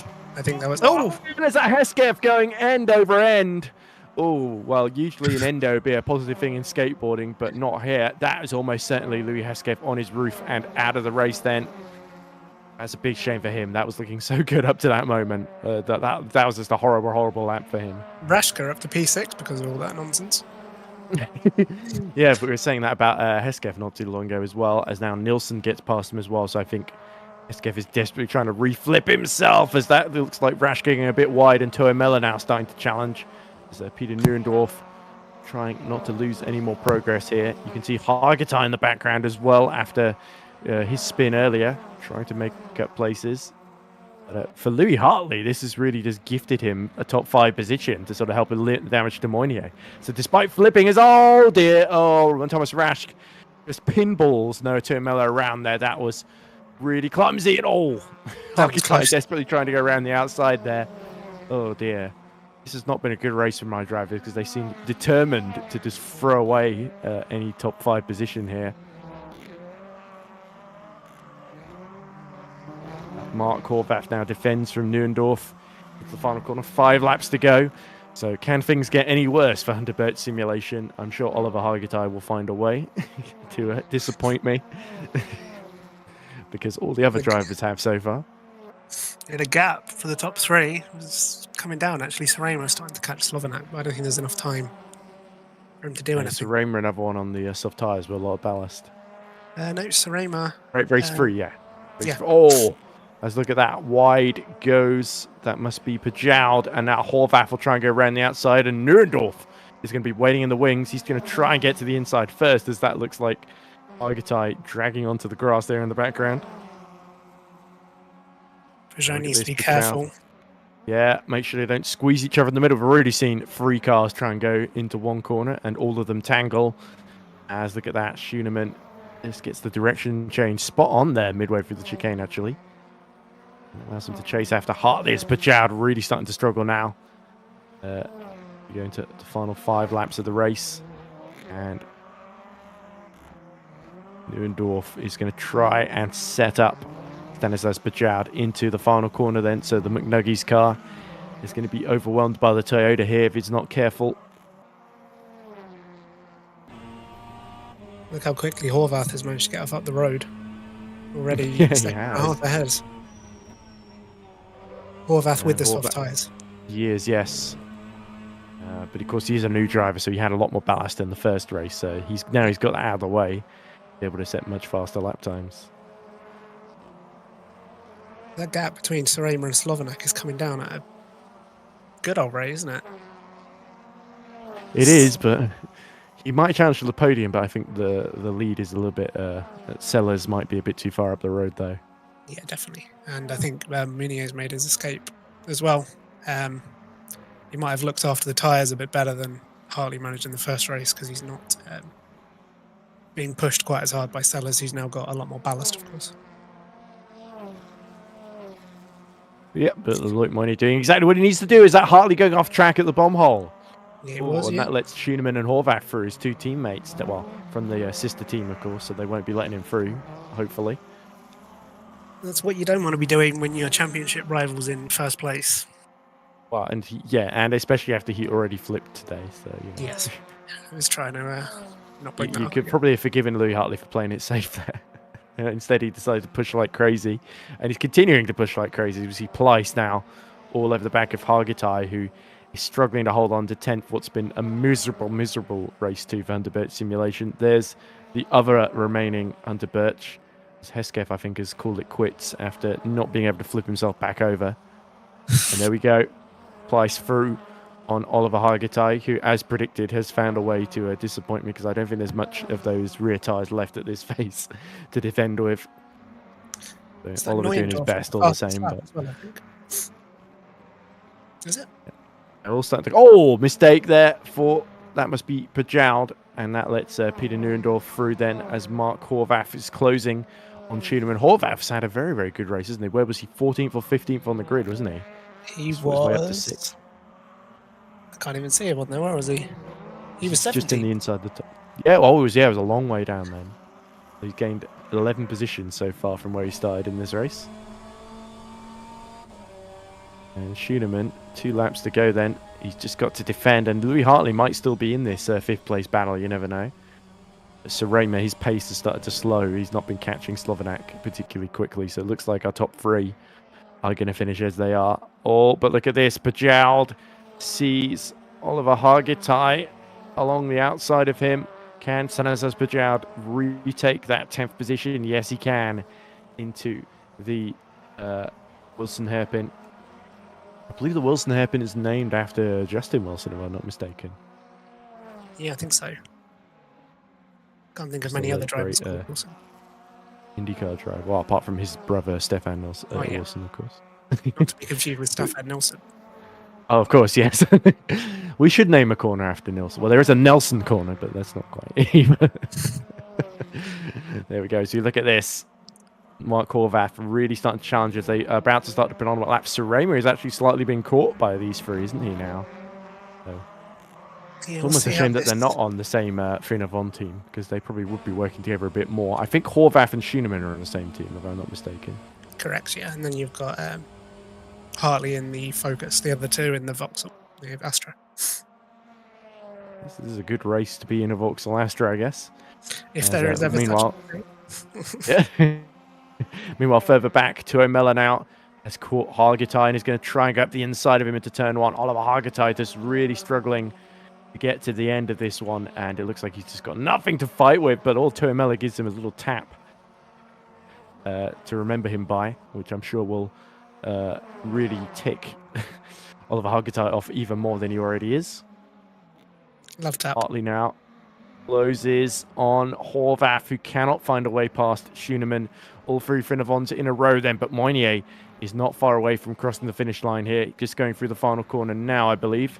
Extra lap. Oh, there is another lap then, okay. So there will be another chance here for Hartley to get through. Oh, and Horvath cuts a little bit of grass in the number 4 car. And not a great exit here for Schooneman, so he's going to get slipstreamed here. Louis Hartley, luckily for him, will get double slipstream here, but he would easily have been ahead of these two if he'd had a cleaner race. He was second at the very beginning of this race. Looks like he might actually have to settle for 7th then as Hargitay, I think. Was that Rash going off track? Doesn't matter, they're both nowhere. I mean, realistically, you just hold position when you wouldn't go guns blazing on the last lap with your teammate, but let's see what happens. Tell that to Noah Tuomela, though. He seems very keen. There we go. Louis Hartley actually gets through on Horvath for that 6th position then, and he's flashing his lights to try and say don't do anything, but Louis Hartley, all that ballast is going to hurt him down this straight here after winning race 1, and that's probably one part of why he's had such a difficult race, isn't it? All that ballast through the chicanes and over the curbs as he hits the back of his teammate Horvath, who gets back through into 6th position and now gets a run on Tuneman. But coming across the line now is Loic Mounier. Another victory for the KV86 powerhouse driver. The Frenchman extends his lead in the championship. Here comes Horvath, a last-ditch attempt to pass his teammate Schooneman. No reason to fight here. Around the outside goes Louis Hartley. Oh, and he just tags Horvath around there. So that's going to prevent Horvath from making a move. And Neuendorf, is he going to use that momentum to pass Louis Hartley, add to his pain over the line? Oh, they're so close. But it's Schumann, Horvath, Hartley, and then Neuendorf. Your 5th through to 8th place finishes. Noah Tuomela is just going to be picked to the line by Pajoud as well. Then it's the two, it is the 200 birches of Hargitay and Rashgate, 12th and 13th in a race that promised a lot more than it delivered on for those two. This is a replay of Tuomela trying to go round the outside of Pajoud at the final corner. This is him getting that cut underneath, and unfortunately not able to take advantage of it, as this is Hartley going over at the start of the race. There we go. He didn't actually flip over. He went on his side and used the door to self-right like it's Robot Wars, I guess. But yeah, you saw his exit there. He just completely dropped it. And way too much speed. Exactly. And this is Neuendorf being tagged around by, was that Pajoud earlier on? It was one of the McNuggies cars, wasn't it? It was Pajoud. No, it was Pleiss, of course, sorry. Yes. It's hard to tell. They have they're colour coordinated, I've been told. One of them's ketchup, one of them's mustard, and one of them's barbecue. And there's Cole McMillan getting the bomb hole completely wrong, like we saw Schooneman do in race 1, bouncing off the wall, as there's Luca Gray after the engine blew up. So yeah, if we could load on board, it would probably show us him upshifting, or downshifting rather, suddenly, and then upshifting from neutral into first. As there's Tuomela being kicked around by Hargitay, so that's almost certainly going to get Oliver Hargitay in trouble, as there was Hesketh dropping it in front of him. But yeah. Was Tuomela actually touched there, or did by Hargitay? Hard to tell on the replay, so that's not the line. There was just a little bit of contact there. So he... where you want it. Really. Best case scenario, that's a racing incident, and Hargitay gets away with that one. But this is that free wide moment. So Hesketh loses it a bit on exit as well, approaching Coram. No one actually lost too much out of it until Hesketh did some acrobatics in the next corner, really. Oh, he got tagged, then he was trying to save it, and then he pinballed back into them. So that was sort of on Schumann for me, if on anyone. But luckily, only Hartley getting through. So it was this corner just after where Hesketh messed up, wasn't it? So, and this is the other one. That's Rashke using his car as a bowling ball to take out Tuomela. And then Hargitay desperately trying to avoid the both of them by squeezing through the middle and almost succeeding there. But that may have even caused some damage as well. Lag. Hard to tell. I'd be surprised if he was nursing damage from that point onwards as well. And did Rashke almost flip over? Oh, wow. He did just about well to save a diagonal axis there. This is what happened to Hartley. This is the second mistake. Oh, going over at the bomb hole. Did well to keep out of the wall, actually. So Louis Hartley having some big scares in this race and actually doing well. Lucky, I think, to get to 7th by the end then. So reminder of our final results from race 2. Mounier taking another... How many victories has he taken this season, Nick? That must be win 3 or 4 for him at this point. I can check. Hold on. Bradley Sellers It's more good points for Smile Power. It looks like he's probably going to be their main championship contender now from that team. Slovenak gets a good podium for McNuggies in third. Then is Surema in fourth. Another strong finish for Crown Dental Group. Then Peter Schumann, Horvath, and Hartley. Schumann triumphs in that crazy battle there. Then Hartley, Season 2 champion, only able to finish 7th after starting in the top 2. Starting on pole, actually, wasn't he? Peter Neuendorf is 8th. Yannick Pleiss finishes 9th. And Pajoud rounds out the top 10. 11th is Noah Turo Mella. Then disappointment for Oliver Hargitay and Thomas Rack in 12th and 13th. Stefan Nilsson is 14th. Our final finisher, Cole McMillan, surviving that scare early in the race, but not finishing. Louis Hesketh, who flipped over.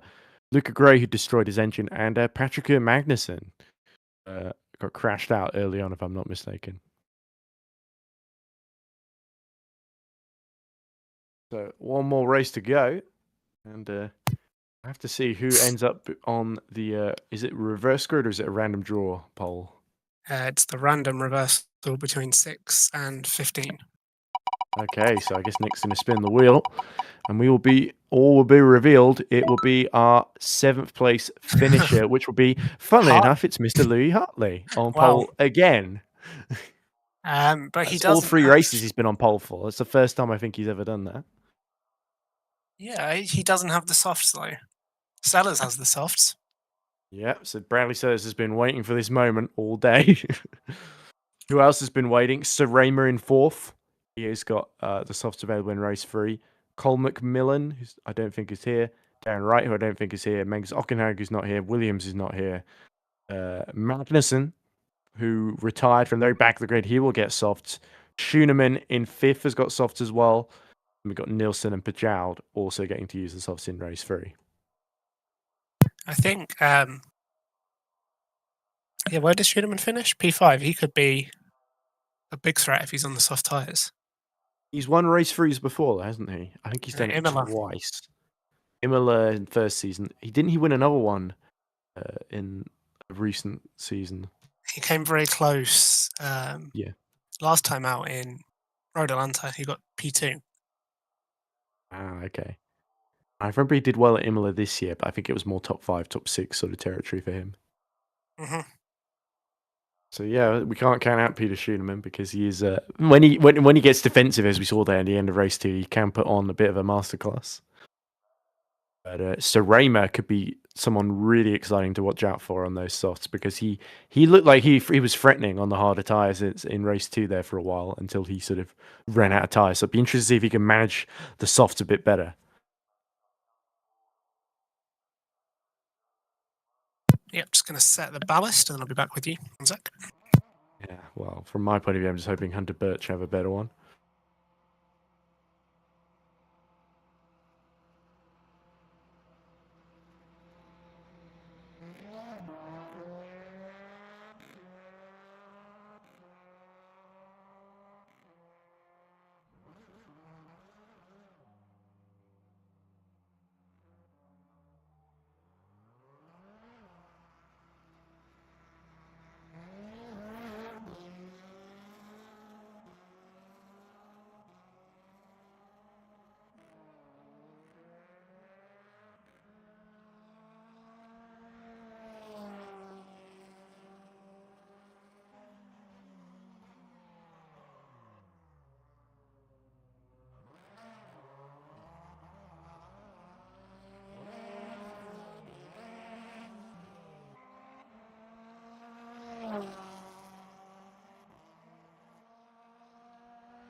Okay, ballast is all set. I don't know if we're waiting for anyone to rejoin. 17 cars in the server. My 4 are still there. Yeah, I think we lost Stefan. Let's see if he's coming back.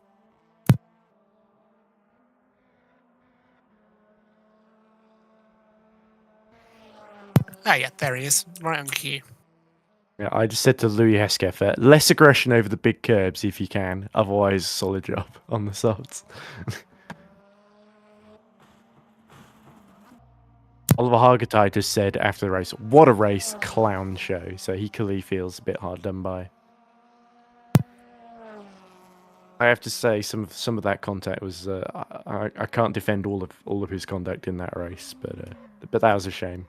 There were a couple of moments where it was looking a bit more positive for him, especially after race 1 went pretty solidly.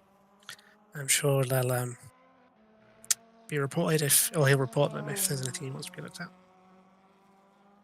He probably will. And I'm sure Tuamela will report him as well, unfortunately, for that little contact into Brundle. Yeah. We're moving to the warm-up session to set the grid. And then we're making extremely good time today. This is the earliest we've ever been at a race 3. Wow, yeah. No red flags, of course. Yeah, that makes a change. Yet. I remember Imola, so, we have no red flags until race 3 either on that occasion. And then, 3. We have seen a couple of cars flip over, though. But at least we got to see how shiny the Goldtacular Hunter Birch is from all angles. Yeah, and it hasn't caused anyone's graphics card to explode, so it's a win. That's because you limited the amount of gold. We rationed the gold paint. We didn't have enough in the gold reserves. True, yeah. They're made of real gold. That's what they don't tell you. That's why they're so slow. They weigh 8 tons each. Yeah. I remember there was this show that I really loved called The Professionals. That's from the 70s, and they did a remake of it that nobody saw.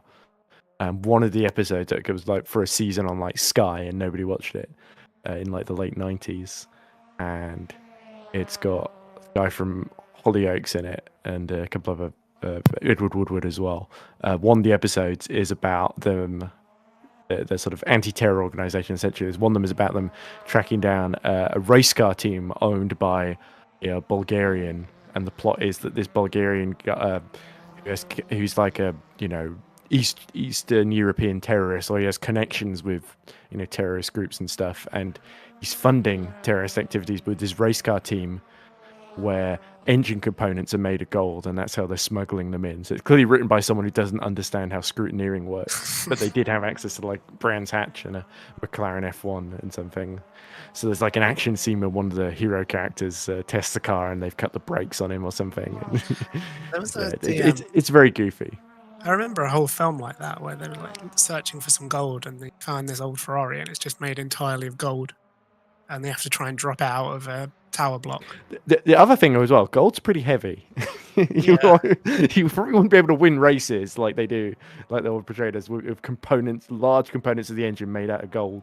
And also, I don't think the engine would perform very well made of gold. It doesn't seem like ideal material when you need like magnesium and. No, you generally go for light, don't you? Exactly. I don't know where Hesketh is off to. He's going home, I think. Yeah. On the bus home, I think. Interesting. He flipped earlier, and now he wants to see the sights. This is his way to go back to the garage, I guess. It's got good insurance. I wonder if Louis Hesketh realizes he's actually here to drive my car. He thinks this is a joyride at this point. Because I get the impression sometimes. Like he's playing Grand Theft Auto. Yeah, exactly. Yeah. Okay. To be fair, I thought Hesketh was going to drive my car before in like the second or third season, and then he left after doing like one event. I think that was his first ever race, wasn't it? I think so. Yeah, he left to join Scuderia Morera without telling me. And then I think he's been everywhere. But to be fair, Mike Bell did the same thing after winning the championship, moving to Smile Power. So and now he's gone entirely. So I'm less bitter now. Although I think Hargitay still holds a grudge, from what I heard, because he basically said, "Well, Magnussen sucks, and so does Mike Bell." And I was like, "Yeah, Mike's a traitor, and Patrick is pretty fast, but you're right, he's a bit clumsy sometimes." What I didn't say was Oliver can be a bit clumsy sometimes as well. He's demonstrated that, I think, in the last few events.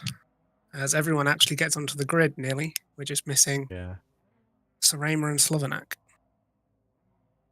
But at the same time, I guess Oliver's got to have that kind of self-belief that he's always in the right, Michael Schumacher style.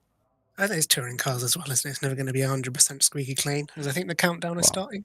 Hard to tell. Here we go then. Final race of the day here, race 3. Hartley on pole for the third time, but it's Horvath, Mark Horvath alongside him as we wait for the lights to go out now. The Red Bull Limited rising, and off we go at Snetterton, and it's a brilliant getaway from Louis Hartley, but look at Schoenemann in third on his soft tyres going around the outside of Horvath into turn 1, and it looks like he's going to have the overlap, switches in to the inside, and now he chases after Louis Hartley. So it's that fight from race 1 continuing all over again. Moynier, championship leader, holding on to 5th position, but now it's 4th because wide goes Slovenak. And now they emerge alongside as there's been a bit of a commotion behind. Bradley Sellers really losing out then at the hairpin. I think Sellers had a spin. Spun around. Yeah, I think Gray was involved in that as well, as was Patrick Magnussen, who started right at the back. Threading his way through now as here we go. Pajoud is side by side with Turo Mella into turn 1. And look at that, the two McNuggies cars side by side of Pleiss and Pajoud. And it's Yannick Pleiss that goes around the outside of Pajoud then through Nelson, sorry. I saw Neuendorf skate off the track as well.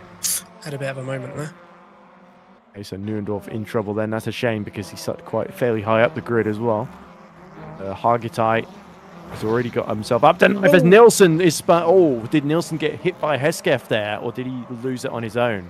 He did well cut to a significant portion of the track, so we slide could be across seeing the track. Yeah, and somebody else is off as well in the background.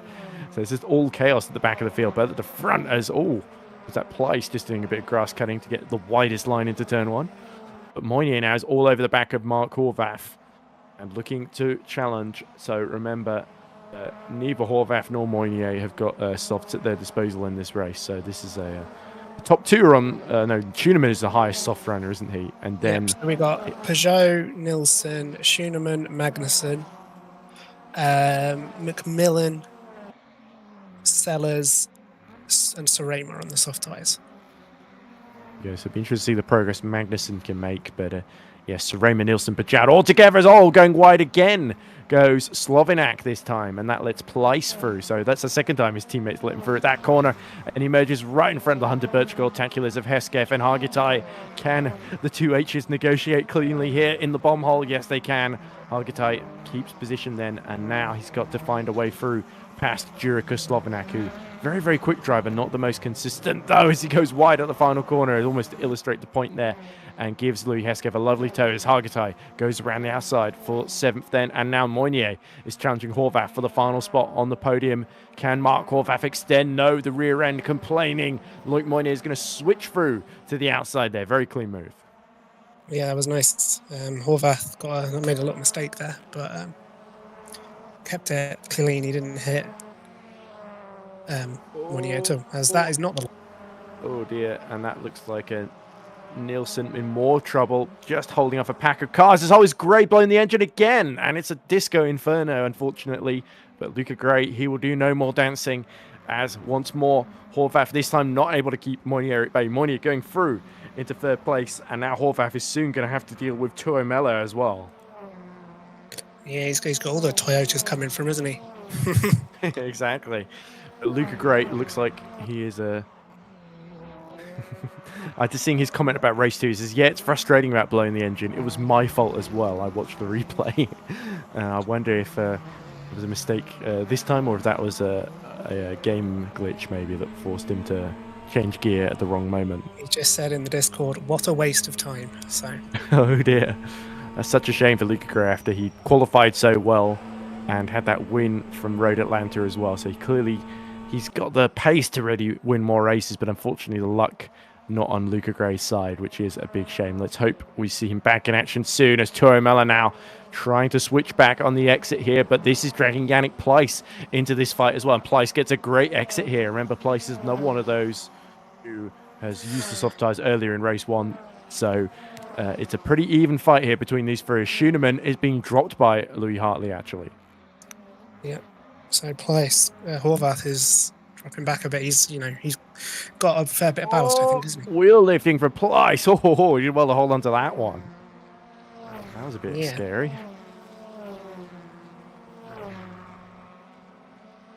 Look at that. It's Hargitay that's starting to catch here.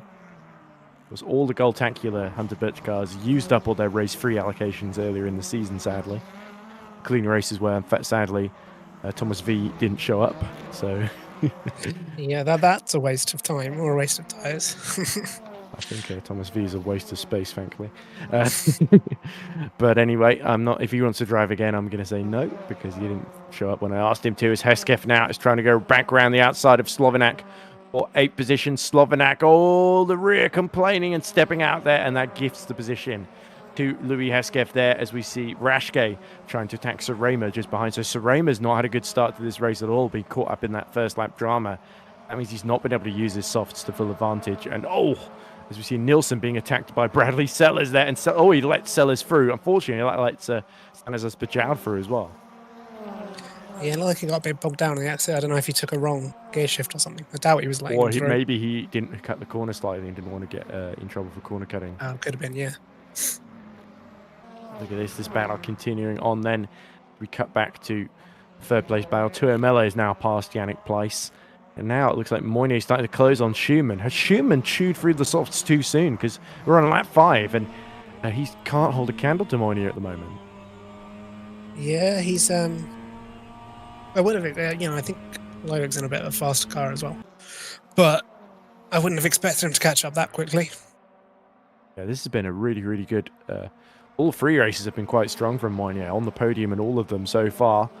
And at the moment, he's doing enough to get P3, but he would love P2 as well. And his teammate Tuomela waiting in the wings too in case anything happens up front. There we go. Looks like Schumann has been forced into a poor exit here by having to defend his line. So now Loic Moynier's going to try and go around the outside, and Tuomela gets the slipstream off of his teammate here to get as close as he can. Now he switches to get the slipstream off of Schumann. Loic Moynier is not going to be close enough on entry here, but he will set Peter Schumann up for the exit here as they approach the bomb hole out of Nelson. Look how close he gets. Unfortunately, this is not the easiest place to overtake because there's only really one line through here unless you want to find yourself on the grass again. Just ask Schumann, Hartley, and it was a Horvath as well in the previous race. A bit Into of a wobble Murray's on the we brakes go. for Schumann. But he's got a fairly good exit. Yeah, fairly good. And now look at this, Tuomela. He doesn't want to hang around. He wants to try and go around the outside of his teammate here. KV86 will have to manage this well. Loic Moynier, we're looking for a nickname for Moynier. We ended up settling on the captain because he seems to be in charge. There we go. And he makes a tactical decision to lift off and let Noah Tuomela through around the outside. But this leaves Moynier a bit exposed to Yannick Pleiss just behind then.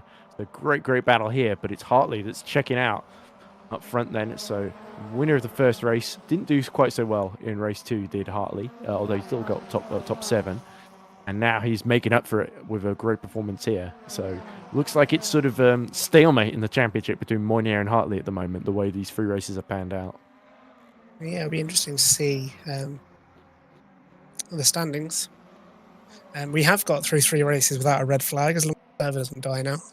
Well, 2.5 races. Let's keep the count accurate. As Tuomela really pushing now to put pressure on Schumann's. Pleiss nearly loses it on exit there. Looks like Magnussen, who was making some progress, is now dropping down the order again, so he's hit trouble somewhere. That's all great exit from Tuomela here. You can see he was really pushing it through Murray's there. And Schumann just looked a little bit crossed up in the number 69 there, but can he hold the inside? This time it's Moynier using the slipstream now to keep Pleiss at bay, who's sort of getting a double toe effectively. And here we go, side by side. Schumann again on the inside, but this time gets just enough traction on exit. And now Tuomela being a little bit delayed. Does he risk it? Oh, bumps Peter Schumann in the rear as they go through Wilson into the chicane. Now side by side they go. Tuomela is ahead, but Schumann is looking very keen not to lose that P2, isn't he? He knows he's kind of squandered these softs, hasn't he, by not being able to keep up with Louis Hartley. He's got the preferred line here, though. That's where you want to be. You don't want to be on the outside. Could be that Hartley's got less ballast, but he wasn't a reverse grid part. I think Hartley's doing a good job. But here we go, side by side. Oh, over the curb goes Tuomela, and he pushes Schumann wide. So Moynier will get through. I guess, was that a tactical deployment of Noah Tuomela there by Loic Moynier to clear the road in front of him? I'm not so sure. But look at this. Moynier a bit wide, and now has to pull across to block Peter Schumann. Yeah, it's just a very difficult corner to go side by side in. So I think that was probably always going to be the outcome if you're going into the second part of the chicane side by side. We also see Hargatai is catching Horvath for 6th position behind this battle, as well as Nurendorf hits trouble and drops to 12th position. But look at this, Schoenemann trying to fight back and go around the outside as it looks like Hesketh has flipped it at the final corner again. He likes Damn doing it, that. Louis. And there we go. Schoenemann now sticks to the outside as Pleiss goes up the inside of Noah Tuomela then. And now look at this. Nice Schoenemann gets a good move. exit here. Oh, so there's still some life in those soft tyres yet. But Tuomela gets a penalty then for track extending and going onto the grass there. And now Yannick Pleiss all of a sudden is in this battle for P2. Yeah, I think Tuomela should box in and serve that penalty as quickly as he can, as we're going to repeat the last lap and go side by side into here again.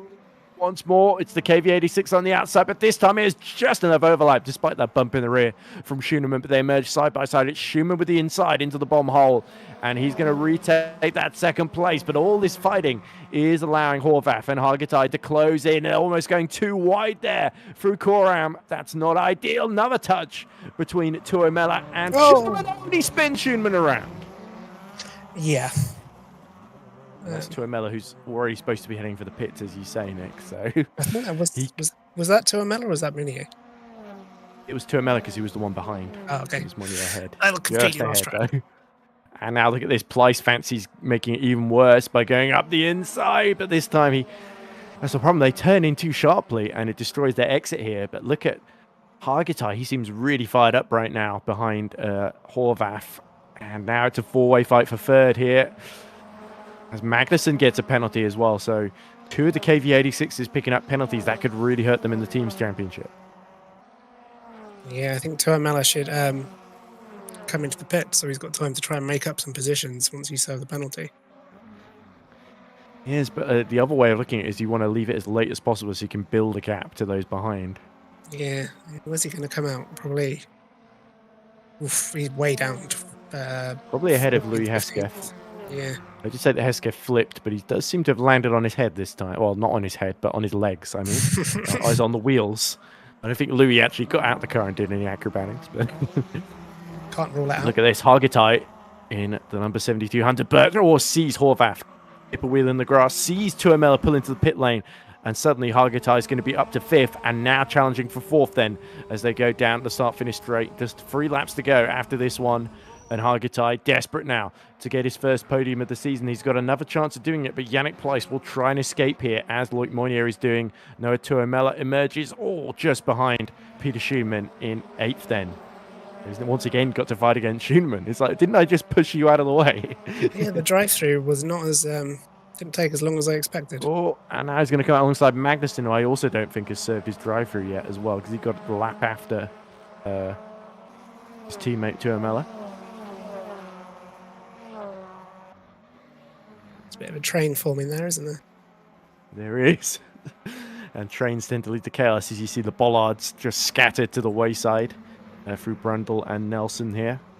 As Bradley Sellers, after a difficult start to this race, has now started to finally make progress here as Hesketh has decided to call it a day then. So another retirement for Louis Hesketh, which is what we were so used to seeing from him in his first couple of seasons in British touring cars in EERC. So it's a shame to see him pick up the habit once more. Still a bit more learning for Hesketh to do. As into the pit lane comes Patrick Magnussen from 9th position.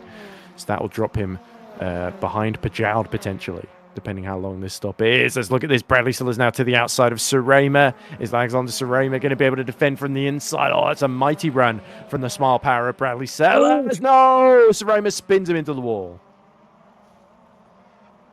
Yeah, that's one Sellers way to rejoin the race. He didn't lose much time. Well, he's certainly taken a lot of damage from that wall there. He rode it for at least half a mile there. Yeah. Hargatai continuing to harass Horvath for what is now 4th position. He's been fighting that the whole race. As now Rashke goes up the inside of Surema, punishing Surema for his earlier contact then. So Thomas Rashke back into the top 10 in the number 78. But goes a little wide on exit. Can Surema on his soft tyres? Is there any life left in them? Can he take advantage here as they go side by side through the bomb hole? Rashke holds it out around the outside. Don't get spun around again. We saw what happened to poor Bradley Sellers there, but Rashke avoids that fate then as they start the penultimate lap now. Hartley 11 seconds ahead of Moynier. Still a second ahead of Yannick Pleiss, but Brashke completely messes up the final corner, runs far too wide, and opens the door completely for Serena to get back is ahead of into 10th. Horvath. Yeah, so Hargitai's made the move down the straight then. And it's not too far to Yannick Pleiss, actually. So, can Oliver Hargitai make a brilliant late challenge for the final spot on the podium? He's got to make up a couple of seconds. If Pleiss catches up enough to Moynier, starts fighting him, something could happen. There's Rask. Oh, an aggressive dive and aggressive turn back in, actually, on Serema, flashing his lights at the Crown Dental car. Thomas Rasch, the German, not happy then. I imagine he's doing some commentary at the wheel of that car right now. I think he might be okay though, because I think Serena might find himself in trouble for that accident with Sellers. So he might get that position back anyway. Yeah, but I think he would have liked to have it on track anyway, just for his own satisfaction, if nothing else. And there we go. Serena completely messes up the Nelson chicane, and Thomas Rasch is through into 10th regardless, as Bradley Sellers now is desperate for round 2 on the final lap then. Neither of them won that position. And there we go. There's another battle continuing to rage on with Schoenemann. Still has got Tuomela still behind him, but it's Slovenak ahead that he's much closer to in the McNuggies car. Yeah, it obviously didn't. Well, no, he didn't hit the wall, did he? When he went off, Schoenemann. But hard to tell. I think Slovenak's had a pretty messy race himself, but is somehow still holding on to 6th place at the moment. I think the only person who hasn't had a scruffy race has been Hartley, who's disappeared. I think Hargitai did pretty well as well, but oh, here we go. Peter Schoenemann and Moynier, I think, is another one too. I think Loic's really put a foot wrong. But yeah, here comes Louis Hartley then, just a couple of corners to go. His second victory of the day, winner in race 1.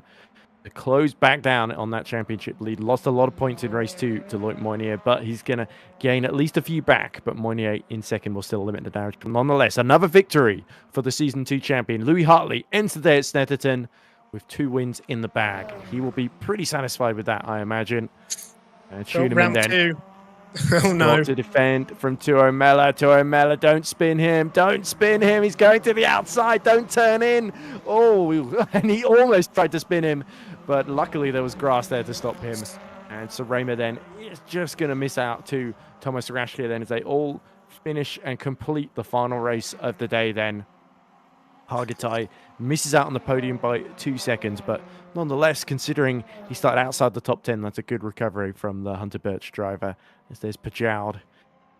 Pretty miserable 3 races for him, unfortunately, with not a lot of points to his credit, as Cole McMillan ends the day with a little wheel lift. Finish with a flourish. Yeah, poor Cole. He's been lumped in at the deep end, hasn't he? As this is the first lap, then Serema tags the back of Sellers. So Serema and Sellers are both going to be in trouble with each other. No love lost between those two. Yeah. Bradley goes a little wide, then turns across from the outside, and it's one of the KV86s he comes into, isn't it? Magnussen, and there was Gray being sandwiched between the 2 small powers. And I think that's actually Magnussen in the background, who seems to have forgotten which way the circuit went, or he might just be trying to spin around. That seemed more like too many cars into one place rather than anyone. And is this where, almost like a bomb went off in the back of that one, so this is great. Lets the pin go on the hand grenade, which I don't think he was meant to do, in all honesty. And this is our free wide moment there. Oh. That was Nilsson being tagged in by, who was that? That was one of the McNuggies ones, wasn't it? Was it Slovenak? Pajoud. Oh, dear. Which is not good for Pajoud because he's already had a race ban, and if he gets too many more penalty points, he's banned for the season. I'm glad Pajoud is not in my car anymore. Sorry, Stanners, lads. As we see Horvath going completely off track then. And is this... Oh, this must be Raschke. Oh, completely tagging the back of Nurendorf. So I think Thomas might be lucky to escape punishment for that one because he completely forgot to brake there, or didn't brake anywhere near hard enough. And this is Pajoud and Raschke. Oh, and Pajoud just lost it on his own there. I don't think there was quite contact between him and the Hunter Birch. And this is Hesketh. This is how he exited the race. And as I thought, sparks flying. And he does, a triple, a quadruple, and a quintuple somersault. Oh, and that is Tuomela spinning around Peter Schumann just before coming into the pit. Tuomela has already apologised in the Discord for that. So taking full responsibility. I don't think that will comfort Peter Schumann too much somehow. As Pajard, lifting the rear tyres on this time. So Pajard sort of pushing way too hard after a messy race and making it worse. Bradley still, this is him being spun around by Surrema there. And what can Surrema say to defend himself there? That he thought that Bradley Sellers was further ahead because he could clearly see him. Was it too... There was a little bit of contact initially, and then maybe he sort of... That caused the second contact there that had the bigger consequences. Got a bit loose as well on the outside, so I don't know if he had a bit of a correction and moved right suddenly. It'll... I certainly think he'll be annoyed that that's the second time those two tangled. Yeah. Oh, yeah, maybe a bit of lag. You could see Sellers' car stopped existing for a second. Yeah, racing incident, I think, between the two. And yes, confirmation from that board there that Wilson Corner is indeed named after Justin Wilson because it had his helmet there as Bradley Sellers knocked the signage over. Which, of course, is not at all disrespectful to the memory of Justin Wilson, but I know Bradley probably didn't intend for that to happen. Anyway, confirmation of the final results from race 3. It's Louis Hartley that walks away with another victory. Loic Moynier in second to maintain that championship lead. Yannick Pleiss takes another podium in third. Oliver Hargitay, another top 4. Mark Horvath in 5th to limit the damage for Rinavon Motorsport, sorry. Marcus Slovanak is 6th ahead of Peter Schunemann on those soft tyres after being bumped and barged around. I think Schunemann will be a bit annoyed, but he does at least finish ahead of his tormentor, Noah Tuamela, who did, of course, apologise and serve a penalty. Peter Neuendorf is 9th, and Thomas Raschke rounds out the top 10 for HBS. Bradley Sellers, on the back of the grid, after difficult being spun around, recovers up to 11th ahead of Alexander Surrema. Patrick Magnussen, also a difficult race for him. He finishes in 12th after serving that penalty. Pajard is 13th. Cole McMillan, our last finisher, in 14th. But not finishing the race, Louis Hesketh, Stefan Nilsson, and Luca Gray. Right, I need to go for a minute, so I'll drag the interviewees in and leave you for a second. Okay. Well, we've only really got 2 that were in the race then, and that is, of course, Loic Moynier and Louis Hartley are two winners from the 3 races here today at Snetterton. So let's talk first of all to Louis, winner race 1 and race 3, and then second in race 2, of course. So Louis, pole position. It's the started race 1. You disappeared off into the distance. Race 2, a bit messy, I think, to put it mildly, but you do walk away with P7 when you did fall over. I did fall over, yes. Yes. And then race 3, again, Peter Schumann on the softs, just chewed through his softs, and you're able to build that massive gap, and Loic couldn't touch you. So, all in all, you've got to say, race 2 was the trouble, but at least you had some excitement in that one. Maybe a 5th place was possible without that mistake later on at the bomb hole. Yes, there appears to be a jump on the exit of bomb hole. Yeah, a lot of people discovered that. I knew about it already. By the time I went wide there, I couldn't get back on the track, so I sort of had to deal with that. But it was good fun. At least you didn't hit the wall like Peter did in race 1. So. He did, yeah. It's just luck, basically, once you hit that bump. But race 1 and 3 went better. Quali, I think, even though I didn't have that much less ballast than Loic, only like 18 kilograms, that makes a lot of a difference. So much more ballast, I don't think I could have gotten pole. Yeah, I think Luca Gray got very, very close to stealing it as well. It was that final effort of yours that was absolutely superb. Yeah. But in the race then, Luca forgot to start his engine, I think. So he did, yes. He also picked the wrong tyres because he picked the softs when he'd agreed to do that in race 2. So yeah, he's going to be disqualified from that race either way, despite coming home in 9th. That's not been a good day for him. And then race 2 and 3, he destroyed the engine somehow. Race 3, particularly, a hand grenade went off because it was just an inferno on the second lap. So disaster for Luca. Bradley Sellers, though, he was very quick in race 1. He went obviously straight into P2 off the start, getting past Luca. He had the mediums, I had the softs, so I was sort of looking after the tires the entire race.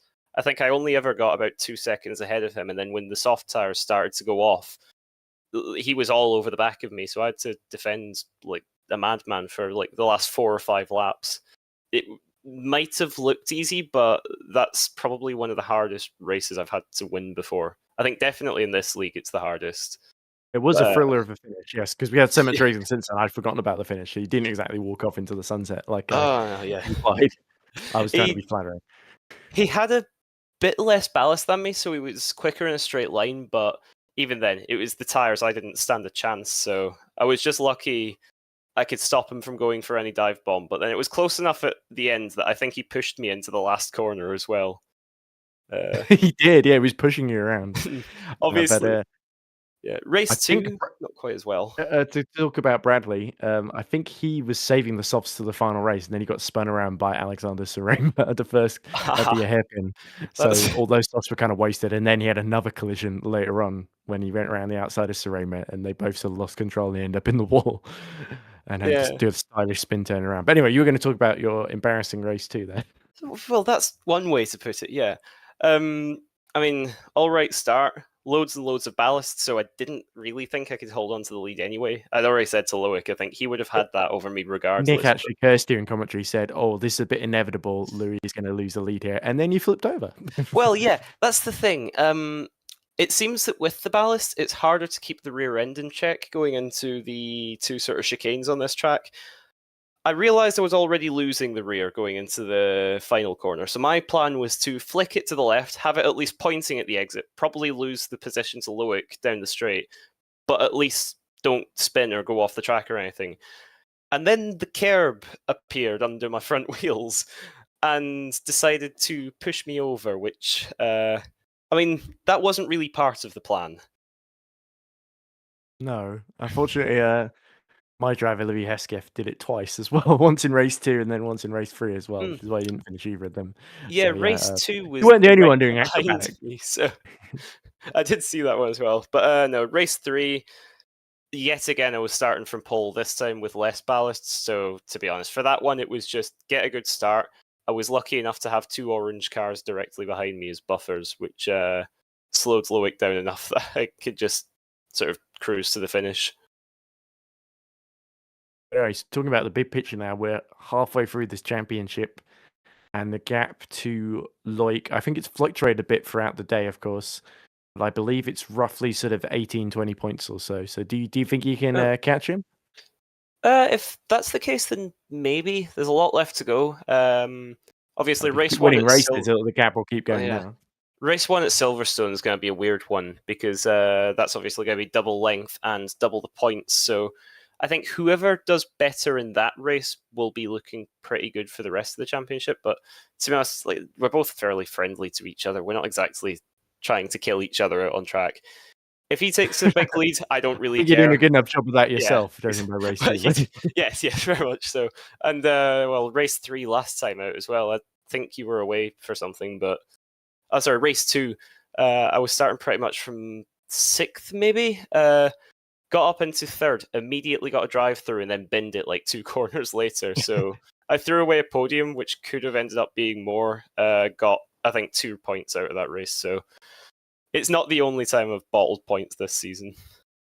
Yeah, lucky I think it's because I was on the Formula E Zone show and they had the CEO, Jeff Dodds, on. So they wanted me to manage the waiting room. I sadly didn't get to ask Jeff Dodds about Formula E being owned by Saudi Arabia and what that does to its targets in terms of being net zero and climate change. But yeah, I guess I'll have to go to London EPRI and ask him that in person and create a massive scene and see how that goes. But anyway, I'm sure that's going to be more of a car crash than your one, though. Anyway, that was where I was. So you got to listen to Pascal and read out the winners like a shopping list as they cross the line. He can hear you, you know. I know, but I'm just saying, if I'm not there, just a little emotion would be nice now and again. I know, obviously, he's got a lot on his plate managing the stream and everything, but well, I think or we get someone else in like Joshua. Yeah. Anyway, on to Louis. That's all we got for you, Louis. So thank you very much for talking to us. Well done on your wins in race 1 and 3, and we'll see you at Silverstone. Thank you. So we now move on to Loic Moynier. Of course, 3rd in race 1, winner in race 2, and 2nd in race 3. So all the podium positions today, Loic. You got to say, given the lead you got in the championship, that was a very, very consistent trio of races. and KV86 Powerhouse fighting out the front in all of them. Yeah,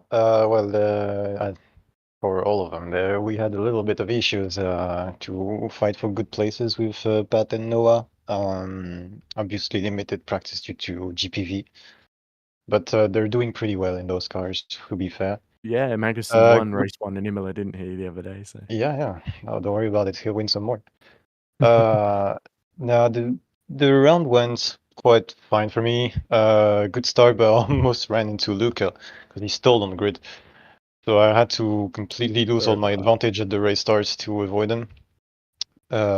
Maybe could have gave me a position earlier or something. I don't think I could have fight with Brad and Louis at all. Race 2 was bound to be in good position because I had the softs. And race 3 I was expecting not to make many moves, but some scenario happened. And ended up having one of my teammates behind me with lighter fuel. So he got past me around the outside because those cars are just trucks when you have the weight penalties. And he went for a move on Peter, and Peter didn't really like it. But they're both hard racers, I know that. It was very fun to enjoy race 3 as a spectator. But as a driver, yeah, had a decent round. Yeah, so I guess the key moment in race 2, like you said, was Louis flipping in front of you. So yeah, that helped. Did you have any thoughts on that? Well, that helped. That was not part of the plan, but there you go. You're welcome. And we were. Thank you, mate. Thank you. Oh, you a beer. I don't know. I didn't know how many rolls it was gonna take, or if he had damaged his car at all. So we were all expecting to get past him. I think Louis has beat his record in race 3. He did I'm pretty sure, a quintuple somersault. That's not too bad. Murray's. That's not too bad. It's almost 10 what out you of can 10 do for with the jump. style, but no points, sadly. It's almost what you can do with the jump. So yeah. Yeah, Silverstone double distance is going to be interesting, isn't it? But yeah. Well, I'm a bit more comfortable with longer races, so we'll see how that goes. Of course, yes, being the endurance champion. Yeah, it's always great to commentate on you, Luke, because you always seem to be the most sensible. I thought in race 3 when you let Tuo Mella through, that was a very Luc Moynier decision, where you were thinking about what's best for the team, and obviously it didn't quite work out because I did actually, because Tuo Mella didn't he whack Place out of the way, or whoever it was. It was Slovenak, sorry. Yeah, well, Eureka was not really a nice asset today. He didn't really work with the team. He was just there to have fun. Well, he was in a different team. Probably was the goal of it all here, to be honest. Just to have fun and click your car around. And less said about the start of race 1 and the collision with Tuo Mella, the better, I guess, because that's probably going to be reported. We will not talk about it. Anyway, obviously, I know you're stepping down from FSR. You're work with Iris, so I guess is your main focus touring cars with KV86, or are you doing other things as well, just out of interest in other championships? Call it a summer series. It's good to have fun and to drive with other people. Have something where people just can drive with each other and not have to sweat every setup change possible on a car. Like, this is the same setup we've been using since round 1. Every time you change your setup, it doesn't work. So I'm like, well, might as well just keep it as it is. And that's I let Louis Hesketh do his own setup today. That was a mistake. That's probably the most enjoyable I can have here around here for now. So we'll see what the future brings. Same. I wouldn't go for like a stunt setup. I think that Toyota setup is probably pretty good. Seems to work pretty well with some of the other cars, from what I've been hearing from your drivers when they've done their experiments. So yeah, it seems pretty stable. So it seems like the one to have. I've only there was some group. I gave it to Stefan. You'll hear from him what he thinks about it. Yeah. But anyway, I think that was all the questions I had. Like, I think I heard your microwave go off earlier, so I assume dinner is ready, or late supper snack, I guess, is what I would call it. Yeah, time for food. Yeah, I think you've earned it today. So congrats on the win in race 2. Congrats on still being in the championship lead, and best of luck for Silverstone. Thank you. See you around, mate. See ya. Well, anyway then, end of a 4th event of the season then, Nick. And Yeah, so great to be back. Sorry I had to miss the Road Atlanta, but I've done I think 3 out of 4 isn't too bad. And I did about 40 minutes of the endurance race the other week. So It did have its consequences that you weren't there. We had some interferences in that race. On sorry the about commentary side. Well, yeah, it all turned into German. Well, I apologize for that. I was going to edit some videos because Jack Giordano was at the Monaco E-Pro and he shot some videos and he wanted me to edit them. And I thought, oh, this will take me a few minutes. And I realized most of my assets, because I changed computers the last time I edited those videos. So I had to re-download the projects and stuff. And that took me a little while. But once I did that, I got through them fairly quickly. And but then it was dinner and I thought, I don't really want to come back after because I'm just don't want to commentate on my own because it's just depressing. I did about 40 minutes and I was like, right, that's enough. Anyway, so I hope that's okay. I'm sorry if I caused problems. But anyway, it was, like I said, great to be back, and hopefully I'll be able to do Silverstone, Guinness-Seka, Alton Park, and Brunner in the Czech Republic to end the season, of course. But next round, Silverstone, this special double-length event, and I believe everyone's going to get some soft tyres, Nick, if I understand correctly. Yeah, so the race 1 will be double length with a pit stop where you have to use both compounds. And then race 2, which will basically be race 3 with the reverse grid, everyone will be on the soft compounds. And that's the after Imola, that puts everyone back on the same soft tyre usage. I guess that's fair, but it's probably the fairest way we could have done it then. But anyway, so it's all from Snetterton. I know it says Mondello Park there, but they did change it to Snetterton. So don't worry, we haven't just held a free fake races for you today, but we got them done fairly quickly as well. We're going into Mondello Park right now. 3 more races. Let's go. Oh Christ! I think it's too late in the day for that, Nick.